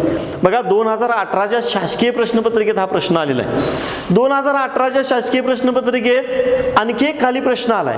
जे मगापासून आपण 2 प्रश्न पाहिले ते प्रश्न शब्दसंग्रह या आधारित प्रकरणावर आधारित होते. त्याच्या पुढचा जो प्रश्न आहे तो प्रश्न बाकी संख्या या घटकावर आधारित आहे. बघा संख्या कोणती दिली आहे पहा. 3564 ला 6 लिहिलंय तर 7827 ला किती? मित्रांनो 3564 ला 6 का लिहिलंय हे आपल्याला शोधता आलं पाहिजे. याच्यासाठी आपल्याला काही क्रिया पटपट करता आल्या पाहिजेत. तर इथं काय केलेलं असू शकतं, या संख्यांची बेरीज, या बेरजेचा काहीतरी संबंध याच्याशी असू शकतो, या सर्व संख्यांचा गुणाकार याचा काहीतरी संबंध असू शकतो, या संख्येतल्या सर्व संख्या घेऊन त्यांची बेरीज किंवा सर्व संख्या घेऊन त्यांचा गुणाकार यांची फरक इथं लिहिलेला असू शकतो. काहीतरी संबंध लावलेला असतो, तो संबंध आपल्याला शोधता मित्रांनो आला पाहिजे. तर इथं काय लावलंय पाहूया आपण, याची बेरीज करून पाहूया. 3 आणि 5 8, 8 आणि 6 14, 8 आणि 7 14, 14 आणि 4 18, 18 बेरीज येते. मग या बेरजेचा 18 या बेरजेचा 6शी काय संबंध येतो तर 6ची तिप्पट 18 आहे. म्हणजे या संख्येची जी बेरीज येते ती बेरीज 18 ही 6ची तिप्पट येते. असाच संबंध जर लागला इथं आणि तो जर इथं पर्याय असेल तर निश्चितपणानं तो आपला पर्याय बरोबर असणार आहे. बघूया आपण तसं येते का बरोबर. तर या पुढची संख्या जी आहे ती 7827 या संख्येच्या अंकांची बेरीज करून पाहूया मित्रांनो. 7 आणि 8 15, 15 आणि 2 17, 17 आणि 7 24. तर 24 ही कुणाची तिप्पट आहे? 8ची तिप्पट आहे. 8 जर यामध्ये पर्याय असेल तर निश्चितपणानं तुमचं उत्तर बरोबर आहे. तर 8 या पर्यायामध्ये आहे म्हणजे पर्याय क्रमांक 2. काय केलं मित्रांनो आपण या अंकांची बेरीज केली आणि या बेरीज जी येते ती याची तिप्पट आहे. दिलेल्या दुसऱ्या पदाची ती तिप्पट आहे. म्हणजे तिसऱ्या पदाच्या अंकांची जर बेरीज आपण केली तर निश्चितपणानं ती कुणाची तिप्पट आहे हे जर उत्तर पर्यायामध्ये असेल तर ते उत्तर आपलं बरोबर मानलं जाईल. ठीक आहे. 2018 मध्ये तसाच आणखी एक संख्या या आधारित प्रश्न आला होता पहा. आणि तुम्हाला मजा सांगतो मित्रांनो की या 2018 मधील जो हा प्रश्न होता याची 2 उत्तर बोर्डानं ग्राह्य मानली होती. कारण बऱ्याचशा आपल्या विद्यार्थी मित्रांनी किंवा काही शिक्षकांनी याची 2 उत्तर काढली होती आणि दोन्हीच्या दोन्ही उत्तर बोर्डाला ग्राह्य मानावी लागली होती. ते उत्तर मी सांगतो दोन्ही तुम्हाला. पहा मित्रांनो 36 ला 10 लिहिले तर 27 ला किती? 36 ला 10 का लिहिलंय हे आपल्याला शोधता आलं पाहिजे. मी मगाशी तुम्हाला म्हणतोय की याचा संबंध आपल्याला लावता आला पाहिजे आणि तो पटपट लावता आला पाहिजे. तर मित्रांनो पहा 3 आणि 6 यांची बेरीज 9 येते. 9 आणि 1 10, 2 आणि 7 9, 9 मध्ये 1 मिळवलं 10, 10 पर्याय येत नाहीये. जर पर्याय 10 नसेल तर तो तुमचा संबंध चुकीचा आहे. मग 10 पर्याय येत नाही त्यामुळे तुमचा तो संबंध चुकीचा आहे. दुसरा संबंध कोणता येतो पहा. तर मित्रांनो दुसरा संबंध सांगतो पहा. 6 आणि 3 याच्यातले जे 2 अंक आहेत 3 आणि 6 या 3 आणि 6 मध्ये फरक येतो 3चा. म्हणजे यांच्यातला फरक येतो 3, 3चा वर्ग 9, 9 अधिक 1 10. या अंकातला फरक येतो 3, 3चा वर्ग 9, 9 अधिक 1 10. म्हणजे अंकांच्या फरकाचा वर्ग अधिक 1. तसंच इथं करून पाहूया मित्रांनो. हा जो अंक आहे तो 2 आणि 7, 7 आणि 2 मधला फरक येतो 5, 5चा वर्ग 25, 25 मध्ये 1 मिळवला तर उत्तर येतं 26. म्हणजे निश्चितपणानं पर्याय क्रमांक 1 मध्ये 26 हे उत्तर आहे. म्हणून आपल्याला ते उत्तर ग्राह्य मानावं लागेल. ते उत्तर बरोबर आहे. काय काय केलं मित्रांनो पहा. या 2 अंकांमधला फरक त्या फरकाचा वर्ग अधिक 1. तसंच इथं आपण केल्यानंतर उत्तर आलं 26. दुसरं उत्तर कुठलं ग्राह्य मानलं होतं विद्यार्थी मित्रांनो. तर पहा तेच उत्तर बघा मी तेच सांगतो तुम्हाला. तर यांच्यातला फरक येतो 3, यांच्यातला फरक येतो 3, 3ची तिप्पट. मगाशी आपण 3चा वर्ग केला, त्याच्याऐवजी मी 3चा तिप्पट केली, 9, 9 अधिक 1 10. त्याच पद्धतीने इथं करून पाहूया आपण. यांच्यातला फरक येतो 5, 5ची तिप्पट 15 आणि 15 मध्ये ज्यावेळी आपण 1 मिळवलं त्याचं उत्तर आलं 16 आणि बोर्डानं 26 आणि 16 ही दोन्ही उत्तरं ग्राह्य मानली होती. त्यामुळे ह्या दोन्ही उत्तरांना आपण बरोबर दिलेलं आहे. Okay, next. ठीक आहे, ओके, हां बंद करा. तर मित्रांनो, मगापासून आपण जी उदाहरणं समसंबंधावरची पाहत असतो त्याच्यामध्ये 2019ला हा एक प्रश्न आलेला पहा. तर हे चिन्ह दिलंय आणि या चिन्हाला बंदर लिहिलंय. तर या चिन्हाला काय, तर ही चिन्ह आपल्याला कुठं पाहायला मिळतील, तर परिसर अभ्यास 1च्या पाठ्यपुस्तकामध्ये पाहायला मिळतील. इयत्ता 5वीच्या परिसर अभ्यास 1च्या पाठ्यपुस्तकामध्ये तर हे चिन्ह बंदर म्हणजे नकाशामध्ये जर सूची दिलेली असतात त्याच्यामध्ये हे चिन्ह बंदर यासाठी असतं. म्हणजे समुद्र किनाऱ्यावर जहाजं, होडी, गलबत थांबवण्यासाठी जे बंदर आपण म्हणतो त्याला हे चिन्ह आहे. तर हे चिन्ह कशाचं आहे, तर मुलांनी पाठ्यपुस्तक बाळांनो तुम्ही चालणं अतिशय आवश्यक आहे. तर हे चिन्ह किल्ला यासाठी नाही तर दीपगृह यासाठी असतं, हवाई मार्ग यासाठी नाही, खान यासाठी नाही. तर याचं खरं उत्तर आहे दीपगृह. दीपगृह या चिन्हासाठी या प्रश्नासाठी चिन्ह आपल्याला दीपगृह हे बघायला मिळेल. नेक्स्ट स्लाइड पुढची घ्या. काय थांबवतो जरा प्लीज. मित्रांनो, मगापासून आपण समसंबंध या प्रकरणावरील आधारित बरीचशी उदाहरणं पाहिली. 2019 मध्ये हा एक प्रश्न आलेला पहा. तर हा प्रश्न असा होता की इथे एक चिन्ह दिलंय आणि त्या चिन्हासाठी शब्द दिलेला होता बंदर. तर या चिन्हासाठी कोणता शब्द, तर ही चिन्ह आपल्याला कुठं पाहायला मिळतील, तर ही चिन्ह आपल्या परिसर अभ्यास 1च्या पाठ्यपुस्तकामध्ये पाहायला मिळतील. तर हे चिन्ह नक्की बंदर यासाठी असतं. तर हे चिन्ह दीपगृह म्हणजे समुद्र किनाऱ्यावरती जहाजं, होडी यांना परतीच्या प्रवासाला येत असताना दीपगृह म्हणजे वरती लाल दिवा लावून ठेवलेला असतो त्याचं चिन्ह हे आहे आणि म्हणून आपलं ह्याचं उत्तर येईल दीपगृह. नेक्स्ट, याच्यानंतरचा प्रश्न पहा. 2019लाच आलेला होता. तो संख्या या घटकावर आधारित होता. तर इथं प्रश्न असा होता 8 याच्यासाठी 504 तर 6 साठी काय. तर 8 या संख्येसाठी 504 एवढी मोठी संख्या कशी काय लिहिलेली असेल, तर मित्रांनो आपण इयत्ता 5वीच्या इयत्तेमध्ये स्कॉलरशिपचा अभ्यास करत असताना 1 ते 30 पर्यंतच्या वर्गसंख्या किंवा 1 ते 10 पर्यंतचे घनपाठ करून ठेवतो. आणि माझं मत असं आहे विद्यार्थी मित्रांनो, मी नेहमी सांगत असतो की ज्यावेळी आपण वर्ग आणि घन पाठ करत असतो तर पाठ असायलाच पाहिजे. त्याचबरोबर ती संख्या जर आपल्याला दिसली तर त्या संख्येच्या जवळच्या वर्गसंख्या आणि घनसंख्येच्या जवळच्या सुद्धा संख्या आपल्याला लगेच लक्षात आल्या पाहिजेत. 8ला 504 जर लिहिलेलं असेल तर 8चा वर्ग 64 येतो म्हणजे 8चा आणि वर्गाचा काही संबंध लागत नाही. तर 8चा घन 512 येतो. मग 8चा घन 512 येत असेल मग इथं 504 का लिहिलंय, तर मित्रांनो 8चा घन 512 वजा तीच संख्या म्हणजे 8. 512तून 8 ज्यावेळी वजा केलं तर त्याचं उत्तर येते 504. म्हणजे 512 या 8च्या घनातून 30 संख्या वजा केली म्हणून आपण इथं 504 लिहिलं. त्याच पद्धतीचा संबंध जर आपण इथे लावला तर 6चा घन येतो 216. 216 मधून 30 संख्या म्हणजे 6 जर वजा केली तर त्याचं उत्तर येतं 210. म्हणून पर्याय क्रमांक 3 हे उत्तर आपल्याला निश्चितपणानं ग्राह्य मानावं लागेल. तर इथं जो संबंध लावला तोच संबंध इथं लावायचा आहे. नेक्स्ट, तर 2020 साली बरीचशी मुलं ज्या प्रश्नामध्ये फसली तो प्रश्न आपल्या समोर आता आहे पहा मित्रांनो. तर तो प्रश्न असा होता ऊस या शब्दासाठी शेत लिहिले तर भाजीपालासाठी काय. शहरातल्या अथवा बऱ्याचशा मुलांना भाजीपाला बाजारात मिळतो, भाजीपाला मंडईत मिळते इतकं माहीत आहे. पण पहिल्या पदाचा दुसऱ्या पदाशी काय संबंध लावलाय पहा. ऊस शेत, ऊस हा शेतात पिकतो, पिकणारं ठिकाण लिहिलं इथं. तसं भाजीपाला कुठे पिकतं? निश्चितपणानं बाजारात भाजीपाला विकला जातो, पिकत नाही.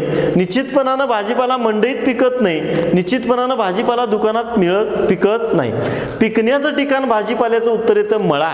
म्हणून याचं उत्तर मळा लिहावं लागेल आपल्याला, तरच आपल्याला 2 मार्क मिळतील. म्हणजे हा फसवा प्रश्न आहे. आणि महाराष्ट्रातल्या 2020 मध्ये जर आपण मुलांचा, विद्यार्थ्यांनी सोडवलेल्या पेपरचा जर अभ्यास केला तर बहुतांशी मुलं, शहरातली बहुतांशी मुलं भाजीपाल्याचं उत्तर मंडई अथवा बाजार अथवा दुकान लिहिलं. त्यामुळे मुलं फसलीत आणि याचे मार्क गेले. निश्चितपणाने याचा जो संबंध लावलाय तोच संबंध आपल्याला पुढे लावता आला पाहिजे. त्याच प्रश्नपत्रिकेत त्याच्याच खाली दुसरा एक समसंबंधावर एक प्रश्न आला होता आणि तो मगापासून आपण परिसर अभ्यास 1, परिसर अभ्यास 2 या पाठ्यपुस्तकातले बरेचसे प्रश्न अभ्यासले. आता हा प्रश्न बघा, परिसर अभ्यास 1 आणि परिसर अभ्यास 2 शी संबंधित नाही. तो प्रश्न कसा आहे बघा, चिमणीला नाम लिहिले तर गेला यासाठी काय? तर नाम ही शब्दाची जात आहे. आपण शब्दाच्या 5वीला 4 जाती शिकलो, नाम, सर्वनाम, विशेषण आणि क्रियापद. तर मित्रांनो, चिमणी हे नाम आहे. मराठी व्याकरणाशी संबंधित हा प्रश्न आलेला आहे. तर गेला हे शब्दाच्या कुठल्या जातीत बसतं? तर गेला हे गेला हा शब्दाची जात क्रियापद आहे. म्हणून याचं उत्तर आपल्याला क्रियापद लिहावं लागेल. मला मित्रांनो तुम्हाला अजून एक सांगायला आवडेल की समसंबंधावरील जे प्रश्न शब्दसंग्रहामध्ये येतात ते प्रश्न शक्यतो आजपर्यंतच्या आपण जर बोर्डाच्या प्रश्नपत्रिकांचा अभ्यास केला तर असं लक्षात येईल, हे सर्व प्रश्न परिसर अभ्यास 1, परिसर अभ्यास 2, मराठी पाठ्यपुस्तक आणि मराठी व्याकरणावर आधारित आलेले आहेत. म्हणून या सर्व पाठ्यपुस्तकांचा आपण निश्चितपणानं चांगल्या पद्धतीने अभ्यास करणं गरजेचं आहे. नमस्कार बालमित्रांनो, 5वी स्कॉलरशिप पेपर क्रमांक 2 विषय इंग्रजी या विषयासंदर्भात आपण आज माहिती घेणार आहोत. याच्यामध्ये एकूण 25 प्रश्न असणार आहेत आणि गुण असणार आहेत 50. तसं बघायला गेलं तर पेपर क्रमांक 2 जो आहे तो स्कोरिंगचा विषय आहे. त्याच्यामध्ये इंग्रजीमध्ये बऱ्याच वेळेला मुलांना आपण तयारी प्रॉपर पद्धतीने न केल्यामुळं गुण कमी पडतात. तर जास्तीत जास्त गुण आपल्याला 25 पैकी जास्तीत जास्त प्रश्न बरोबर येण्यासाठी नेमका अभ्यास आपण कशा प्रकारे करायला पाहिजे ते आपण आता बघणार आहोत. याच्यामध्ये सगळ्यात महत्त्वाचं आहे, इंग्रजी ज्या वेळेला तुम्ही परीक्षेला अपेअर होणार आहात त्यावेळेला त्याच्या अगोदर एक पूर्वतयारी म्हणून आपल्याकडं पाठ्यपुस्तकाचं पूर्ण जे वाचन आहे, इयत्ता 1ली ते 5वी पर्यंतची जी पाठ्यपुस्तकं आहेत इंग्रजी विषयाची, त्याचं वाचन आपण चांगल्या प्रकारे आणि सखोल पद्धतीने केलेलं असणं गरजेचं आहे. आता ते का गरजेचं आहे आपण पुढे उदाहरण बघताना आपल्याला लक्षात येईल की पुस्तकाचं सखोल वाचन जर आपण केलेलं असेल तर वेगवेगळ्या प्रकारच्या ज्या ॲक्टिव्हिटीज आपल्याला दिलेल्या आहेत 1ली ते 5वी पर्यंतच्या पुस्तकामध्ये, त्याचा उपयोग आपल्याला जे प्रश्न स्कॉलरशिपमध्ये येणार आहेत ते सोडवताना होऊ शकतो. दुसरा विषय आहे की सगळे जे घटक आहेत आपल्याला ते आकलन आणि उपयोजन याच्यावरती आहेत. म्हणजे ज्या ॲक्टिव्हिटीज आपल्याला इंग्रजीच्या पाठ्यपुस्तकामध्ये दिलेल्या आहेत त्याचं उपयोजन याच्यावर आधारित उदाहरणं परीक्षेला येत असतात. त्याच्यानंतर प्रश्नपत्रिकेचं स्वरूप आणि भारांश आपण चांगल्या प्रकारे समजून घेणं गरजेचं आहे. कारण इंग्रजी विषयामध्ये होतं काय की जसं गणितमध्ये प्रकरण वाईज आपल्याला भारांश दिलेला असतो, इथं आपल्याला तसा घटक प्रकरण वाईज भारांश दिलेला नाहीत. एकूण 9 घटक आहेत आणि एक घटक जर समजा आपण व्होकॅब्युलरीचा पकडला तर पूर्ण पुस्तक किंवा इव्हन 1ली ते 5वी पर्यंतची सगळी पुस्तकं त्या व्होकॅब्युलरी या एका घटकामध्ये येत असतात. त्याच्यामुळं ठराविक धड्यांचा मी अभ्यास केला म्हणजे मला त्या घटकाचा अभ्यास झाला असं इंग्रजीच्या बाबतीत आपल्याला म्हणता येत नाही. त्याच्यामुळं प्रश्नपत्रिकेचं स्वरूप आणि भारांश जर चांगल्या प्रकारे आपण समजावून घेतला तर आपल्याला त्या घटकाचा अभ्यास चांगल्या प्रकारे होईल आणि त्याच्यावर आधारित जे वेगवेगळे प्रश्न येतात त्याची उत्तरं देता येतील. एकूण 25 प्रश्न असणार आहेत, आणखीन 50 गुण असणार आहेत. नेक्स्ट, आता आपण याच्यापैकी जो मिसेलेनियस नावाचा घटक आहे, 3 प्रश्न असतात 6 गुणांसाठी, तर त्या घटकामध्ये साधारण कुठले घटक समाविष्ट आहेत? व्याकरणावर आधारित असणारा हा घटक आहे. याच्यामध्ये articles, prepositions, adjective, adverb, tense आणि सिंग्युलर किंवा प्लुरल हे एवढे सगळे घटक आहेत. या घटकांच्यावर आधारित 3 प्रश्न आपल्याला शासकीय प्रश्नपत्रिका जी फायनल असणार आहे त्याच्यामध्ये विचारले जातील. म्हणजे समजा एखाद्या प्रश्नपत्रिकेमध्ये आर्टिकल, प्रिपोजिशनवरती एक येईल, ॲडजेक्टिव्ह, बाकीच्या कदाचित 3 घटकावरती येणार नाही, पण 6ही घटकांची तयारी आपल्याला करून जायला लागेल. यातल्या कोणत्याही 3 घटकावरती 3 प्रश्न प्रश्नपत्रिकेमध्ये आपल्याला विचारले जातील. आता हा असा घटक आहे मिसेलेनियस नावाचा की याचा डायरेक्ट रेफरन्स आपल्या पाठ्यपुस्तकामध्ये नसल्यामुळं बऱ्याच वेळेला मुलं काय करतात, याची तयारी प्रॉपर पद्धतीने करत नाहीत आणि या घटकावरचे जे 3 प्रश्न आहेत त्यातले बहुतांशी प्रश्न चुकले जातात. यातला पहिला घटक आहे आर्टिकल्स. आता आर्टिकल म्हटलं की त्याच्यामध्ये A and the, A and आपल्याला वापरायचं माहीत आहे. कॉन्सोनंट असेल तर आपण त्यावेळेला ए वापरतो, ओवेल असेल तर म्हणजे ज्या नामाची सुरुवात ओवेल साऊंड नव्हते त्याला आपण अँड वापरतो. आणि त्यासाठी जे वेगवेगळे रूल्स आहेत आर्टिकलसाठी, तर त्या नियमांचा आपण अभ्यास केला. प्रिपोजिशनवर आधारित असणारे नियम आहेत त्यांचा अभ्यास केला, तर त्याच्यावर आधारित जे प्रश्न आहेत ते चांगल्या प्रकारे आपल्याला सोडवता येतील. नेक्स्ट आता बघा, शासकीय प्रश्नपत्रिकेमध्ये 2019च्या आलेला हा प्रश्न आहे. डॉट डॉट त्याची सूचना अशी आहे, fill in the blank by using the correct article. थोडक्यात 4 पर्याय दिलेत आर्टिकलचे आपल्याला, ए, द, अँड आणि नो आर्टिकल. यातला एक पर्याय आपल्याला वरच्या जो प्रश्न विचारलेला आहे त्याच्यामध्ये योग्य असणार आहेत, बाकीचे 3 पर्याय चुकीचे असतील. Dot dot Eiffel tower is in Paris. तर यासाठी सगळ्यात महत्त्वाचं आपल्याला आर्टिकलचे 2 ग्रुप पडतात, एक डेफिनेट आर्टिकल आणि इनडेफिनेट आर्टिकल. डेफिनेट आर्टिकल जे आहे ते द आहे आणि इनडेफिनेट आर्टिकल जे आहे ते ए आणि ॲन आहे. आता इथं आयफेल टॉवर, तर जे नियम आपल्याला आर्टिकलचे दिलेले आहेत त्याच्यामध्ये एक नियम असा आहे बघा, की एखाद्या ठिकाणाचं म्हणजे ऐतिहासिक ठिकाण असेल, शहराचं नाव असेल, तर त्याच्या नावाच्या पूर्वी आपल्याला डेफिनेट आर्टिकल द वापरायचं आहे. तो नियम इथं लागू पडतो आणि त्याच्यामुळे या प्रश्नाचं उत्तर जे आहे the Eiffel tower is in Paris असं उत्तर येईल. म्हणजे यासाठी आर्टिकलचे जे नियम दिलेले आहेत, अ अँड कधी वापरायचं, द कधी वापरायचं, नो आर्टिकल नावाचे 1-2-3 नियम आहेत. आर्टिकल कधी वापरायचं नाही याचा जर सखोल आपण अभ्यास केला असेल आणि तो नियम कुठला याला लागू पडतो, तो नियम लावून जर आपण त्याचं उत्तर जज केलं तर आपलं उत्तर चुकण्याची शक्यता कमी असते. दुसरा प्रश्न बघा, a only have dot I only have dot dot hover for lunch. 4 पर्याय आहेत, अ, अँड, द आणि नो आर्टिकल. आता याच्यामध्ये देखील सेम आपल्याला या ठिकाणी माहिती आहे की हवर हा जो शब्द आहे याच्यामुळं म्हणजे लंच हे नाऊन आहे, हवर हे त्याला ॲडजेक्टिव्ह आलं, तर त्याच्यामुळं त्यातलं जे सुरुवातीचं अक्षर आहे त्याचं कॉन्सोनंट असेल म्हणजे व्यंजन असेल तर त्या ठिकाणी अ येईल, ओवेल असेल तर ॲन येईल. तर इथं आपण बघितलं तर इथं एच दिसतं. मग बरेच जण उत्तर मुलं चुकीने काय करतात की एच आहे म्हटल्यानंतर इथं पहिला जो पर्याय दिलेला आहे, कारण मुद्दा म्हणून पहिला पर्याय चुकण्यासाठी आपल्याला दिलेला असतो आणि तो पर्याय इथं लिहिला जातो आणि मग आपलं उत्तर चुकतं. या ठिकाणी जरी एचनं सुरुवात असेल हवर या शब्दाची, तर त्याचा इंग्रजीमध्ये शुद्ध इंग्रजीमध्ये जो उच्चार आहे तो अवर असा आहे. म्हणजे सुरुवातीचं जे अक्षर आहे ते अ आहे आणि अ हे ओवेल म्हणजे स्वर असल्यामुळं याचा योग्य पर्याय येतो ॲन. त्याच्यानंतर पुढचा प्रश्न बघा, प्रश्न क्रमांक 3, it must be dot dot magic fish dot dot fish will grant your wish. आता या ठिकाणी 2 आर्टिकल्स आपल्याला वापरायचे आहेत. आता इथं 2 आर्टिकल वापरताना पण बऱ्याच वेळेला बऱ्याच मुलांचं जम्बलिंग होतं. कसं होतं बघा, इथं पण मॅजिक फिश आहे. आता आपल्याला माहिती आहे आर्टिकल वापरत असताना समजा नाऊन असेल आणि नाऊनच्या अगोदर ॲडजेक्टिव्ह आलेलं असेल तर ॲडजेक्टिव्हला जे सुरुवातीचं अक्षर आहे, स्वर असेल तर ॲन वापरायचं, व्यंजन असेल तर अ वापरायचं. या ठिकाणी मॅजिक फिश म्हटल्यानंतर आपण काय करू, समजा अ वापरू किंवा अ दोन्ही ठिकाणी पर्याय वापरू.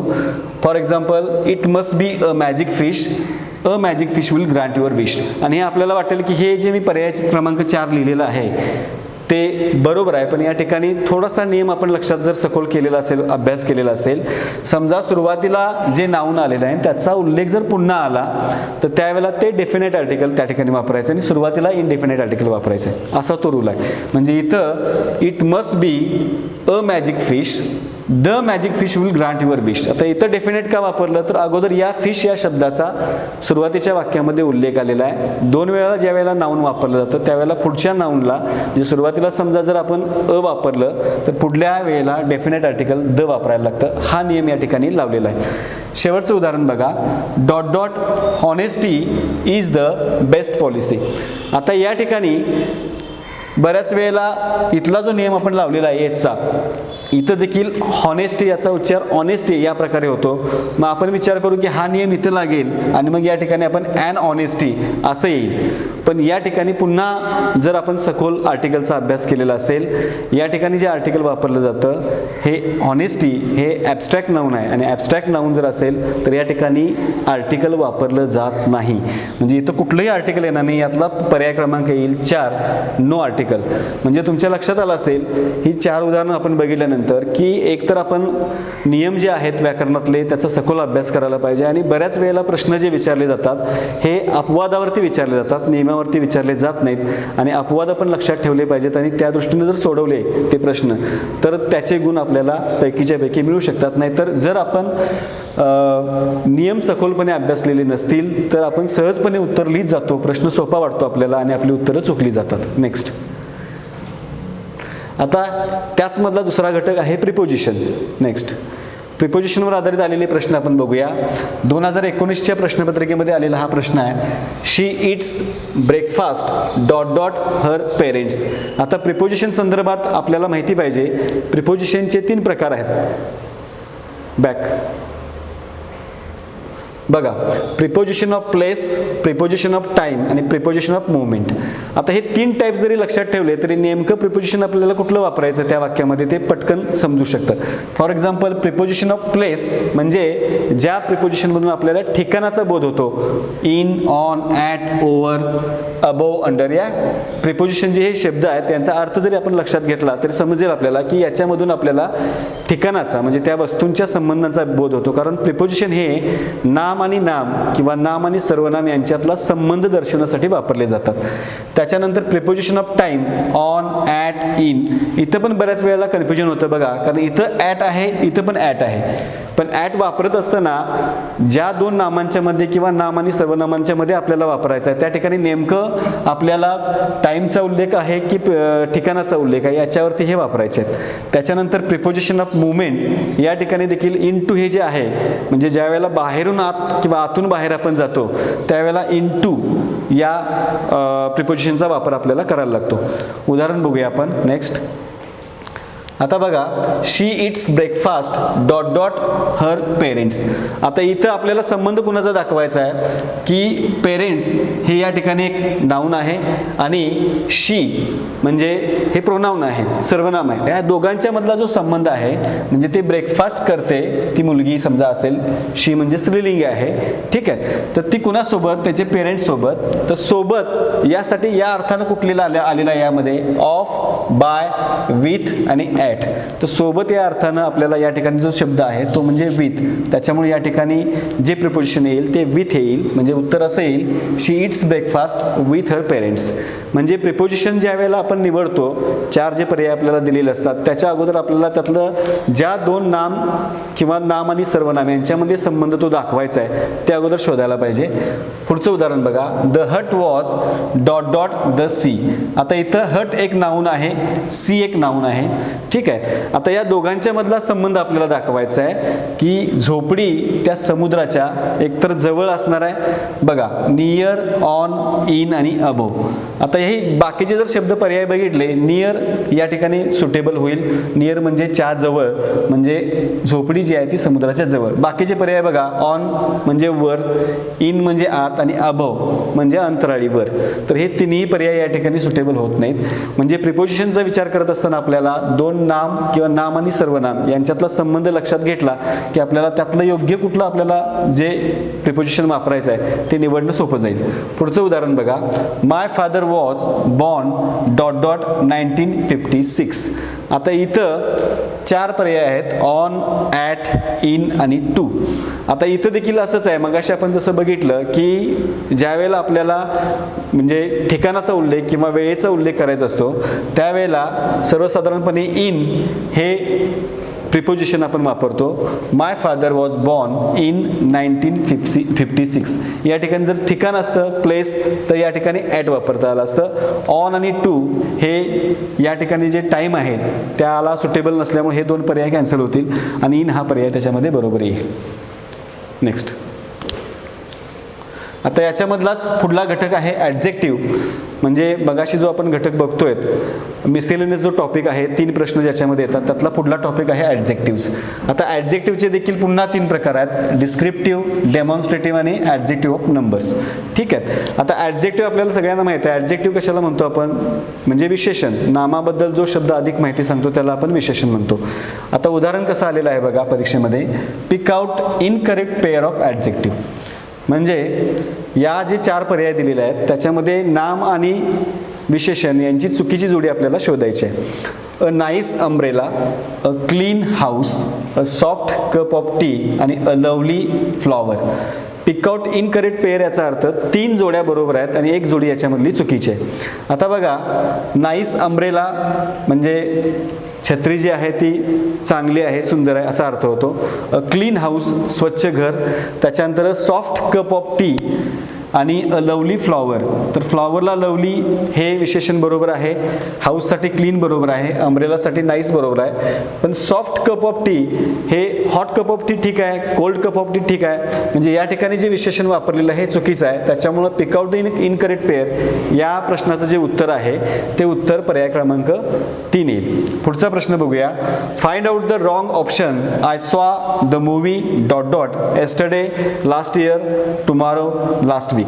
आता हा जो प्रश्न आहे, find out the wrong option म्हणजे यातला चुकीचा पर्याय कोणता, म्हणजे 3 पर्याय त्याला सुटेबल आहेत.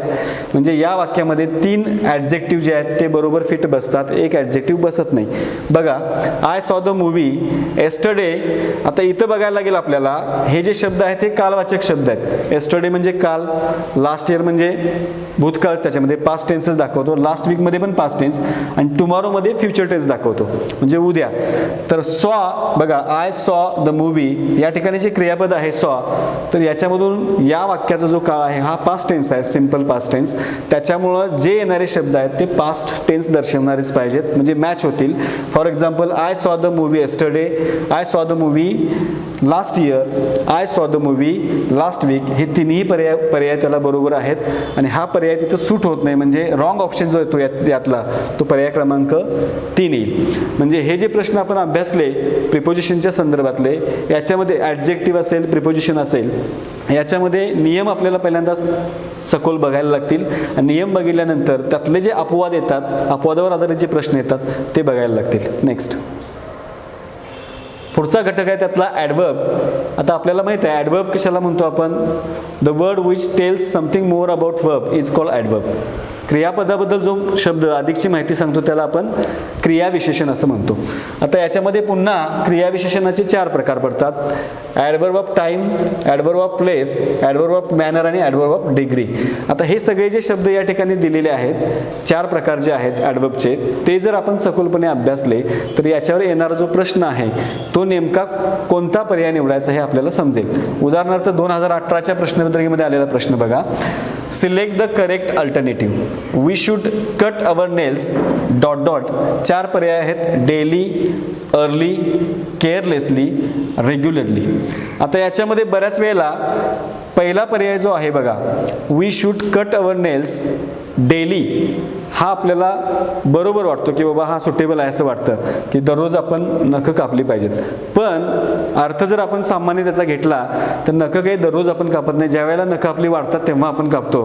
त्याच्यामुळं we should cut our nails regularly, पर्याय क्रमांक 4 रेग्युलरली हे या ठिकाणी ॲडवर्ब आहे या वाक्यामधलं. आता ॲडवर्ब आपल्याला माहिती आहे याच्यामध्ये जो क्रियापद आहे त्या क्रियापदाविषयी जास्त माहिती. क्रियापद आहे कट, कट रेग्युलरली म्हणजे नखं आपण दररोज कापली पाहिजेत, नियमितपणे कापली पाहिजेत, दररोज म्हणण्यापेक्षा नियमितपणे कापली पाहिजेत, त्यासाठी पर्याय क्रमांक 4 येईल. नेक्स्ट त्याच्यानंतर त्यातला नेक्स्ट टॉपिक आहे सेंटेन्स फॉर्मेशन म्हणजे टेन्स किंवा काळ. आता काळासंदर्भात आपल्याला फक्त 4 काळ इयत्ता 5वीच्या दृष्टिकोनातून इंग्रजीमध्ये इंट्रोड्यूस केलेले आहेत. त्याच्यामध्ये simple present tense, simple past tense, simple future tense आणि प्रेझेंट कंटिन्युअस टेन्स. तिन्ही साधे काळ, साधा वर्तमान काळ, साधा भूतकाळ, साधा भविष्यकाळ आणि त्याच्यानंतर चालू वर्तमान काळ, हे 4 काळ असणार आहेत. आता काळावर आधारित प्रश्न कसा येतो बघा. He dot dot the workman, knew, know आणि नोज असे 4 पर्याय दिलेले आहेत. आता इथं काळाचा विचार करत असताना बऱ्याच वेळेला काळाचा रेफरन्स एखादा शब्द त्याच्यामध्ये आलेला असतो. ही डॉट डॉट द वर्कमन याच्यामध्ये जी क्रिया सतत नेहमी घडत असते तर त्याला साधारणपणे साधा वर्तमानकाळ किंवा सिंपल प्रेझेंट टेन्स आपण वापरतो. त्याच्यानंतर बऱ्याच वेळेला समजा आता जसं मगाशी बघितलं yesterday, last day, last year असे शब्द आले की पास्ट टेन्स येईल. त्याच्यानंतर टुमारो, नेक्स्ट डे या प्रकारचे शब्द आले की फ्युचर टेन्स येतो. म्हणजे असा एखादा शब्द त्या वाक्यामध्ये असतो की ज्याच्यामधून आपल्याला काळ हा अभिप्रेत होतो किंवा समजतो. आता हे वाक्य असं आहे, ही डॉट डॉट द वर्कमन, याच्यामध्ये कुठल्याही प्रकारचा काळ दर्शवणारा एखादा शब्द आलेला नाही. तर लक्षात ठेवायचं की साधारण प्रेझेंट टेन्समध्ये अशा प्रकारची वाक्य येतात. म्हणजे या ठिकाणी ही डॉट डॉट द वर्कमन, पर्याय क्रमांक 4 नोज. आता नोज का येतं आणि नो का येणार नाही याच्यामध्ये पुन्हा एक नियम काळाच्या संदर्भात आपल्याला माहिती पाहिजे. ही जे आहे सर्वनाम हे तृतीय पुरुषी एकवचनी सर्वनाम असल्यामुळे, तृतीय पुरुषी एकवचनी सर्वनाम असेल त्याला क्रियापदाला यस हा प्रत्यय लागतो साध्या वर्तमान काळामध्ये, हे आपल्याला माहीत पाहिजे. ही नो द वर्कमन असं आपण जर लिहिलं तर हे वाक्य किंवा हा पर्याय चुकीचा येईल. ही नोज द वर्कमन हा पर्याय बरोबर येईल. दुसरं उदाहरण आहे I will play kho kho dot dot. आता मगाशी जसं मी म्हटलं की एखादं काळाचं वाक्य असेल तर कालदर्शक शब्द कुठला तरी त्याच्यामध्ये येतो.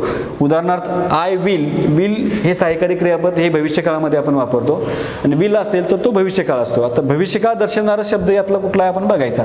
4 पर्यायापैकी टुडे वर्तमान काळ दर्शवणारा शब्द आहे, लास्ट वीक पास्ट टेन्स म्हणजे भूतकाळ, संडे, संडे जे हे वाराचं नाव आहे आणि टुमारो हा कालदर्शक शब्द जो आहे तो फ्युचर टेन्स दर्शवणारा आहे.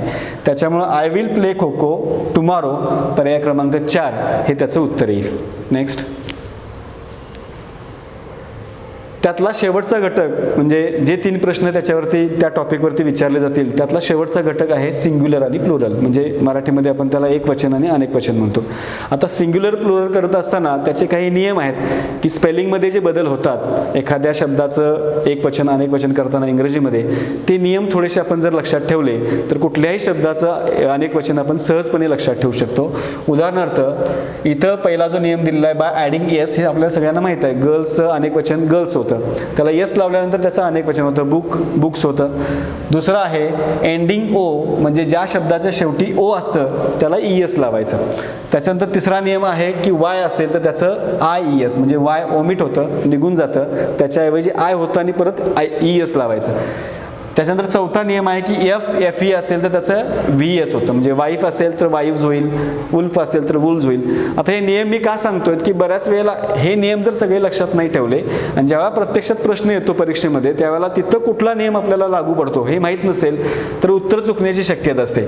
आणि शेवटचा नियम आहे ज्या शब्दाच्या शेवटी S, S H, C H किंवा एक्स असेल तर त्याला ई एस हा प्रत्यय लागतो, एस लागत नाही तर ई एस लागेल. फॉर एक्झाम्पल बघा, चूज द मिसमॅच पेअर हा 2017च्या प्रश्नपत्रिकेमध्ये आलेला प्रश्न आहे.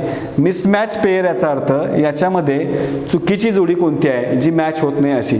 पहिला पर्याय आहे man men, deer deer, leaf lips आणि ऑक्स ऑक्झेन, हे 2 पर्याय आहेत. ठीक आहेत. आता इथं बघा हे 3 जे पर्याय आहेत हे बऱ्याच वेळा मुलांना पाठ असतात. म्हणजे मॅनचं मेन होतं, वुमनचं जसं वुमेन होतं, त्याचप्रमाणे एकवचन अनेकवचन करत असताना एचं ई झालं की अनेकवचन होतं. डियरचं डियर, डियर हा असा शब्द आहे अपवाद आहे की डियरचं अनेकवचन हे डियरच होतं. आणि ऑक्सचं ऑक्सेन किंवा ऑक्झेन हे होतं, हेही आपल्याला माहीत आहे याचं अनेकवचन. आता इथं बघा जर नियम आपल्याला हा माहीत असेल कोणता 4 नंबरचा की लीफ असेल म्हणजे शेवटला एफ आलं तर एफचं काय करायला सांगितलेत व्ही एस, म्हणजे लीफचं लिव्ज होत आहेत, म्हणजे हा 100% पर्याय जो आहे हा चुकीचा आहे. यातलं कदाचित आपल्याला माहिती नसेल कारण कन्फ्युजन व्हायची शक्यता आहे की डियर डियर आले म्हणजे कदाचित हा पर्याय चुकीचा आहे की काय असं वाटण्याची शक्यता आहे. इथं एस लावले म्हणजे बरोबर वाटेल आपल्याला. तर इथं जर नियम आपल्याला माहीत असेल की एफ असेल जसं की लीफ लिव्ज, वाईफचं वाईव्ज होतं, तर या नियमाच्या आधारे पर्याय क्रमांक 3 हे त्या प्रश्नाचं योग्य उत्तर असणार आहे. नेक्स्ट, आता जे आपण बघितले 4 घटक, त्या 4 घटकावर आधारित 5 घटक त्याच्यावर आधारित 3 प्रश्न येतील. तशाच प्रकारचा न्यूमरिकल इन्फॉर्मेशन नावाचा जो घटक आहे इंग्रजीमध्ये ज्याच्यामध्ये 3 प्रश्न आपल्याला विचारले जातात फायनलच्या एक्झाममध्ये, 6 गुणांसाठी हा घटक आहे. आता न्यूमरिकल इन्फॉर्मेशनमध्ये काय काय समाविष्ट असणार आहेत, दिवस, म्हणजे आठवड्याचे वार, महिने, महिन्यांची नावं किंवा प्रत्येक महिन्याला जे दिवस असतात त्या संदर्भात विचारलेले प्रश्न असतील. आणि त्याच्यामध्ये 2 वेगळे घटक आहेत. त्यातला एक घटक आहे तो म्हणजे क्लॉक रीडिंग, की ज्याचा संदर्भ बऱ्याच वेळेला पाठ्यपुस्तकामध्ये फारसा आलेला नसतो आणि बऱ्याच वेळेला त्याच्यावर आधारित विचारलेले प्रश्न मुलांचे चुकतात. आता क्लॉक रीडिंगसाठी मी या ठिकाणी एक डायग्रॅम किंवा एक चित्र तुम्हाला स्क्रीनवरती दाखवलेलं आहे. हे चित्र जर थोडंसं लक्षात ठेवलं आपण आणि त्याच्यावर थोडंसं लक्षात ठेवलं म्हणण्यापेक्षा कसं आहे, आता उदाहरणार्थ बघा, नॉर्मली आपण घड्याळ लक्षात ठेवतो आणि त्याच्यावरती विचारलेले ज्या टायमिंग असतात, तर ज्या पूर्ण टायमिंग असतात, उदाहरणार्थ 3:15 झाली असं आपल्याला समजा 3:15 अशा प्रकारचा प्रश्न आला, तर 3 या ठिकाणी मी 3 वरती क्वार्टर पास्ट आणि या ठिकाणी Q2 हे 2 शब्द लिहिलेत. इथं ओ क्लॉक लिहिलेत आणि इथं हाफ पास्ट लिहिलेत. म्हणजे ज्या वेळेला मिनिट काटा आपला जो आहे 3 वरती असेल, तास काटा कुठल्याही एका अंकावरती असेल, 1 वर असेल, 2 वरती असेल, त्यावेळेला समजा 1:15 ही टायमिंग आपल्याला घड्याळामध्ये दाखवलेली असेल. प्रश्न 2 प्रकारे येतात बघा. एक तर घड्याळाचं असं चित्र येईल प्रश्नपत्रिकेमध्ये आणि डायरेक्ट तुम्हाला त्याच्यामध्ये किती वाजले असे प्रश्न विचारला जाईल, किंवा बऱ्याच वेळेला पॉईंटमध्ये म्हणजे 3:15 असं अंकामध्ये दिलेलं असेल, कदाचित घड्याळाचं चित्र दिलेलं नसेल आणि ही वेळ इंग्रजीमध्ये कशा प्रकारे शब्दामध्ये त्याचे 4 पर्याय आपल्याला दिलेले असतील. तर समजा 1:15 अशी टायमिंग असेल तर 1:15 असं त्याचं साधारणपणे वाचन इंग्रजीमध्ये करतो आपण. 1:15. 1:30 असेल तर 1:30. त्याच्यानंतर समजा 1:45 असेल म्हणजे आपण त्याला मराठीमध्ये 1:45 असं देखील म्हणतो. आता इंग्रजीमध्ये त्याचं वाचन कसं होईल, Q2. आता 1च्या पुढं 1:45 असं म्हणतो वाचन करताना आपण. आता 1:45 म्हणत असताना Q2 असं वाचन होईल. आता हे नॉर्मली बऱ्याच वेळेला मुलांना लक्षात राहतं, quarter past, half past, Q2 आणि समजा 6 वाजलेत, 7 वाजलेत तर 6 o'clock, 7 o'clock हे लक्षात राहतं. आता समजा 4:05 झालेत, अशा प्रकारची टायमिंग एखाद्या घड्याळामध्ये आपल्याला दाखवलेली आहे, किंवा 4:05 ही टायमिंग आपल्याला शब्दामध्ये सांगायची. आता ही कशी सांगणार, तर इथं मग थोडंसं बघा, पास्ट पास्ट पास्ट इथं ग्रीनमध्ये मी लिहिलेत इथंपर्यंत अर्ध्या भागामध्ये, आणि 2 या भागामध्ये लिहिलेत. म्हणजे इकडलं जे आहेत म्हणजे समजा 1:05, 10 मिनिटं, 20 मिनिटं, 25 मिनिटं याचं वाचन करत असताना पास्ट या शब्दाचा वापर करायचा आहे. आणि इकडं जे समजा 35 मिनिटं असेल, 40 मिनिटं असेल, 50 मिनिटं, 55 मिनिटं असेल तर त्यावेळेला 2 आणि 2 वापरत असताना इथं कमी किती मिनिटं आहेत. आता फॉर एक्झाम्पल आपण पकडूया की बाबा 3:55 झालेत, अशा प्रकारचं घड्याळामध्ये टायमिंग दाखवलेलं आहे 3:55 आणि आपल्याला त्याचं इंग्रजीमध्ये वाचन करायचं. आता 3:55 म्हणजे या ठिकाणी कमी किती असणार आहेत, 55 म्हणजे इथं 11 वरती असेल, 5 मिनिटं कमी असेल तर त्याचं वाचन करत असताना 5 to 4 म्हणजे 3:55 याचं वाचन असं होईल. 5 म्हणजे 5 मिनिटं कमी आहेत, to 4 4 वाजण्यासाठी. समजा 50 असेल, 3:50 अशी टायमिंग दाखवलेली आहे, तर 10 मिनिटं कमी आहेत 4 वाजण्यासाठी, तर 10 to 4 हे त्याचं योग्य वाचन होईल. नमस्कार बालमित्रांनो, आज आपण इयत्ता 5वीच्या इंग्रजी या विषयाविषयी अधिक माहिती घेणार आहोत. तर बघा, पेपर 2 मध्ये बुद्धिमत्ता हा जो पेपर असतो तो 100 गुणांचा असतो आणि इंग्रजी विषयासाठी एकूण 50 गुण असतात. प्रश्न असतात 25 आणि त्याला गुण दिलेले आहेत 50. तर सर्वात महत्त्वाचं जे आहे इंग्रजी विषयासाठी ते आतापर्यंत इयत्ता 1ली ते 5वी पर्यंतची जी पुस्तकं आहेत, तुमची जी टेक्स्ट बुक आहेत ती हाताळणं अत्यंत गरजेचं आहे. इयत्ता 1ली ते 5वी पर्यंतची पुस्तकं जर तुम्ही अभ्यासलेली असतील तर जवळजवळ 90% तुमचा अभ्यास हा झालेला असणार आहे. तर आपण त्यातीलच थोडेसे घटक आपण आज घेणार आहोत. तर बघा, आज या ठिकाणी आपण पहिल्यांदा घेणार आहोत तर आर्टिकल्स. तर आर्टिकल्समध्ये बघा, मी एक उदाहरण लिहिलेलं आहे इथं, dash cow is useful animal. तर बघा, इथं वाक्य वाचल्यानंतर तुम्हाला लक्षात येतं की गायीविषयी काहीतरी या वाक्यामध्ये माहिती सांगितलेली आहे.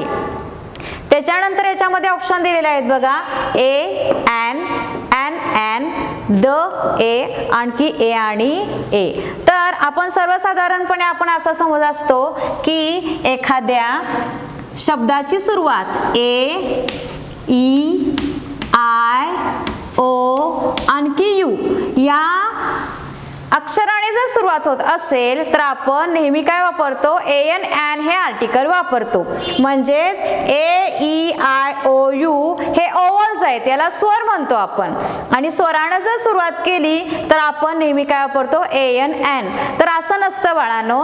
तर हे 5 स्वर, या स्वरांचा उच्चार, स्वरांसारखा उच्चार ज्या ठिकाणी होतो त्याच ठिकाणी AN आर्टिकल वापरायचं आहे. उच्चार महत्वाचा आहे, स्पेलिंग महत्वाचं नाही. काही कॉन्सोनंटचा उच्चार जरी स्वरासारखा झाला तर तिथं सुद्धा आपण AN हे ॲन आर्टिकल आपण वापरणार आहोत. आता या उदाहरणामध्ये आपण आधी बघूया. तर बघा, काऊ इज डॅश युजफुल ॲनिमल. आता इथं काऊ आहे, काऊ म्हणजे सुरुवात झाली कॉन्सोनंट म्हणजे सी न, मग तुम्ही काय म्हणणार की इथं ए येणार. तर काय आहे, तर काऊ इज डॅश युजफुल ॲनिमल. इथं काऊचा म्हणजे गाईचा गुणधर्म सांगितलेला आहे आणि तो संपूर्ण गायीविषयी आहे. एखाद्या प्रजातीचा ज्यावेळी पूर्ण त्या प्रजातीबद्दल बोललं जातं त्यावेळेला द हे आर्टिकल वापरलं जातं. माहिती एका विषयीच पण संपूर्ण प्रजातीचा इथं बोध होतो, त्यामुळे द हे आर्टिकल इथं येतं. पुढचं आहे युजफुल. तर यू हे काय आहे, ओवल आहे, स्वर आहे, म्हणून आपण काय म्हणतो की इथं AN वापरायचं. तर तसं नाही, युजफुल जरी आपण म्हटलं तरी त्याचा उच्चार जो आहे तो य म्हणजे वायचा होतो, म्हणून इथं काय वापरायचं आहे, तर अ हे आर्टिकल वापरायचं आहे. इथं जरी स्वर असला तरी सुद्धा उच्चार मात्र काय होतो याचा, तर कॉन्सोनंटचा होतो. व्यंजनाचा इथं उच्चार होतो, त्यामुळे इथं अ हे आर्टिकल वापरलेलं आहे. मग इथं सुरुवातीलाच त्यांनी दिलेलं आहे ए आणि ॲन. मग आपण काय करतो, जर आपण हे डोक्यामध्ये फिट करून घेतलं तर आपण इथं पहिल्याच ऑप्शनला आपण इथं चुकणार आहोत. पण इथं बघा, इथं संपूर्ण प्रजातीचा गायीचा बोध होतो म्हणून द हे आर्टिकल वापरायचं. युजफुल मध्ये वायचा आपण काय करतो, उच्चार करतो. इथं व्यंजनाचा उच्चार होतो म्हणून इथं अ हे आर्टिकल वापरलेलं आहे, म्हणून इथं आहे द सुरुवातीला आणि अ त्यानंतर असं त्याच्यामध्ये आलेलं आहे.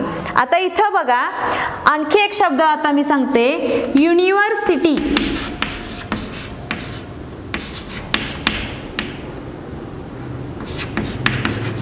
इथं बघा, या युनिव्हर्सिटी मध्ये सुद्धा काय आहे, यू म्हणजे काय झालं, स्वर झालं, परंतु इथं उच्चार मात्र कॉन्सोनंटचा होतो, व्यंजनाचा होतो, म्हणून इथं अ युनिव्हर्सिटी म्हटलेलं आहे, ॲन युनिव्हर्सिटी म्हणत नाहीत.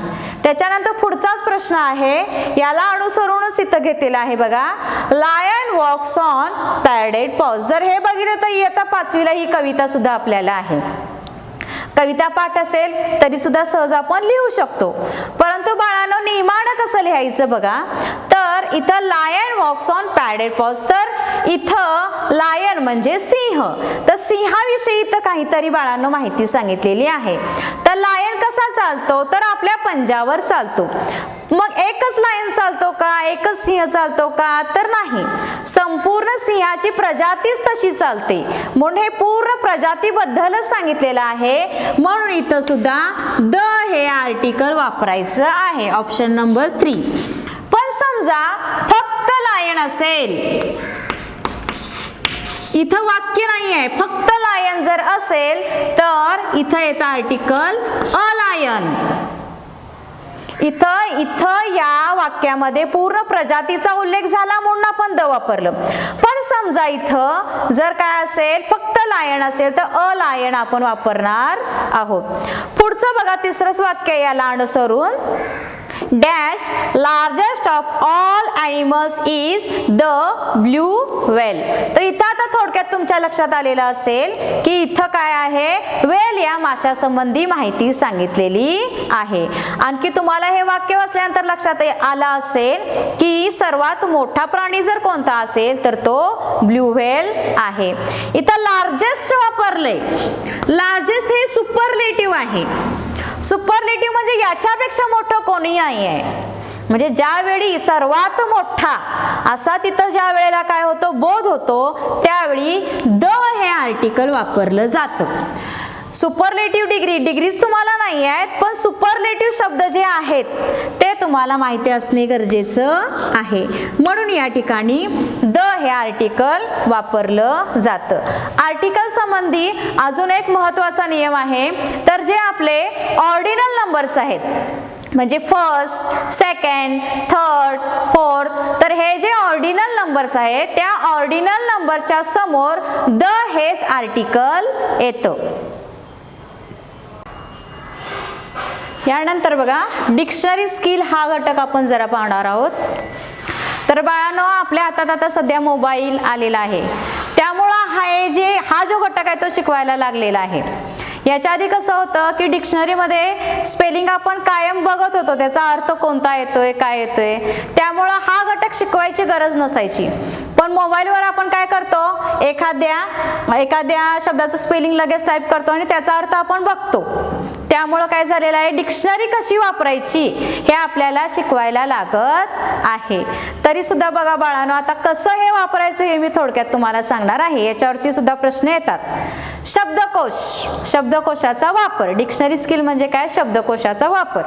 तर आता इंग्रजी डिक्शनरी कशी वापरायची, कोणत्या सिक्वेन्सनं ती वापरायची, त्यामध्ये कशा नंबर प्रमाणे काय येतं हे आपण बघणार आहोत. तर बघा, which entry in the dictionary comes after the part of speech. सगळ्यात पहिल्यांदा आफ्टर या शब्दाला आपण काय करायचं, अंडरलाईन करायचं. After the part of speech म्हणजे पार्ट ऑफ स्पीच नंतर काय येणार असं त्यांनी विचारलेलं आहे. सगळ्यात पहिल्यांदा तुम्हाला हे पाठ पाहिजे. बघा, डिक्शनरी कोणत्या क्रमाने सुरुवात होते, तर हेडवर्ड. हेडवर्ड म्हणजे ज्या शब्दाचा अर्थ शोधायचा आहे पहिल्यांदा तो शब्द येतो. डिक्शनरीमध्ये हेडवर्ड म्हणजे काय, तर कोणता शब्द आपण शोधणार आहोत, कोणत्या शब्दाचा अर्थ शोधणार आहोत तो हेडवर्ड. हेडवर्ड झाल्यानंतर त्याचं प्रोनाउन्सिएशन लिहिलेलं असतं बरं का, म्हणजे तो शब्द कसा म्हणायचा ते लिहिलेलं असतं. पहिल्यांदा मुख्य शब्द, हेडवर्ड म्हणजे मुख्य शब्द, त्याच्यानंतर त्याचं प्रोनाउन्सिएशन म्हणजे त्याचा उच्चार, उच्चारानंतर part of speech, part of speech म्हणजे शब्दाची जात, त्याच्यानंतर येतं मीनिंग. शब्दाची जात झाल्यानंतर जो मुख्य शब्द आहे त्याचा अर्थ या ठिकाणी दिलेला असतो 4 नंबरला, आणि त्याच्यानंतर अर्थ झाल्यानंतर त्यावर आधारित जर एखादं उदाहरण असेल तर ते एक्झाम्पल येतं.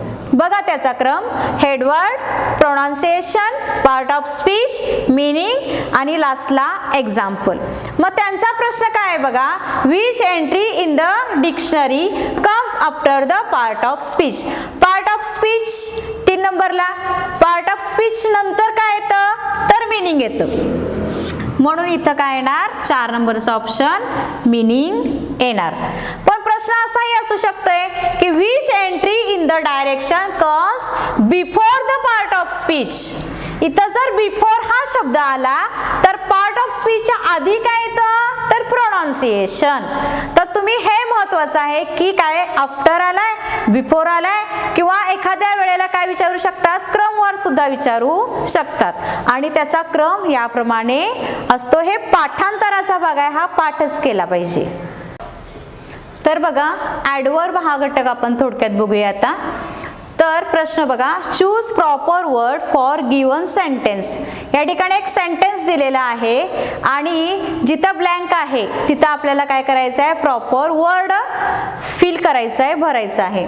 The sun dash sets in the east.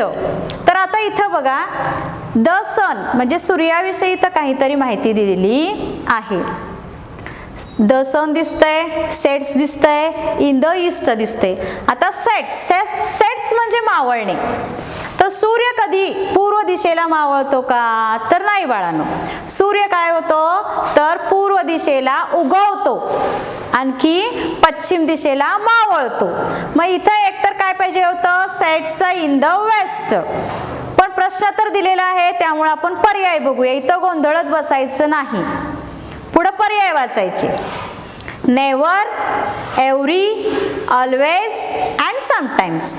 आता इथं बघा, the sun never sets in the east east म्हणजे सूर्य पूर्व दिशेला कधीच काय होत नाही, मावळत नाही. सूर्य पूर्व दिशेला कधीही मावळत नाही. मग तिथं आपण शब्द भरायला पाहिजे नेवर. नेवर म्हणजे कधीही नाही. त्यामुळं हा पर्याय बरोबर आहे. आता इथं बघा, इथं जर सेट्स ऐवजी रायझेस असेल, sun rises in the east, मग इथं नेवर येणार नाही, त्यावेळेला काय येणार तर ऑलवेज येणार. कारण the sun always rises in the east. मग आता इथं बघा, पहिल्यांदा प्रश्न काय दिलेला आहे बघायचं, योग्य दिशा बघायची, सेट्स दिलंय काय रायझेस दिलंय बघायचं, आणि त्यानंतर आपण काय करायचं आहे, उत्तर लिहायचं आहे. चुकीचा प्रश्न आहे, चुकीचा प्रश्न आहे म्हणायचं नाही. काही वेळा आपण पण चुकू शकतो, प्रश्न त्यांचाही चुकीचा असू शकतो, पण आपण गोंधळायचं नाही. आता जर आपण पर्याय वाचले तर पटकन आपल्याला भरता येतं, the sun never sets in the east. त्याप्रमाणेच आता पुढचा एक प्रश्न बघा, वी प्लेड क्रिकेट, आणि पुढं आपल्याला काहीतरी तिथं उत्तर लिहायचं आहे या 4 ऑप्शन पैकी. पहिल्यांदा आहे नाऊ, ऑलवेज, लास्ट वीक आणि नेवर. तर इथं प्लेड, प्लेड हे जर तुम्ही बघितलं तर इथं काय आहे तर पास्ट टेन्स आहे. पास्ट टेन्स म्हणजे भूतकाळ. ज्या वेळेला भूतकाळ असतो त्यावेळी नाव असणार नाही. ऑलवेज म्हणजे ही नेहमी घडणारी घटना आहे. ऑलवेज यासारखे ज्यावेळी शब्द येतात त्यावेळी प्रेझेंट टेन्स येतो. Sun always rises in the east, present tense. नेहमी घडणाऱ्या ज्या घटना आहेत, सतत नेहमी, त्याच्यामध्ये कोणताही बदल होत नाही. सूर्य पूर्वेला उगवतो, सूर्य पश्चिमेला मावळतो, हे सिंपल प्रेझेंट टेन्स मध्येच येतं बरं का. कारण या नेहमी घडणाऱ्या घटना आहेत, यामध्ये बदल होत नाही. आता इथं आहे ऑलवेज, लास्ट वीक, आणि तिथं आहे नेवर. तर इथं प्लेड आहे त्यामुळं लास्ट वीक आपल्या टाइम लाईनवर पण आहे बघा, टाइम झोन आता 5वीला आहे. तर इथं बघा लास्ट वीक हा ऑप्शन इथं काय आहे, योग्य आहे. त्यामुळं पहिल्यांदा तुम्ही काय शोधायचं, वर्ब शोधायचं वाक्यातलं, आणि मगच तुम्हाला ॲडवर्ब शोधता येणार आहे.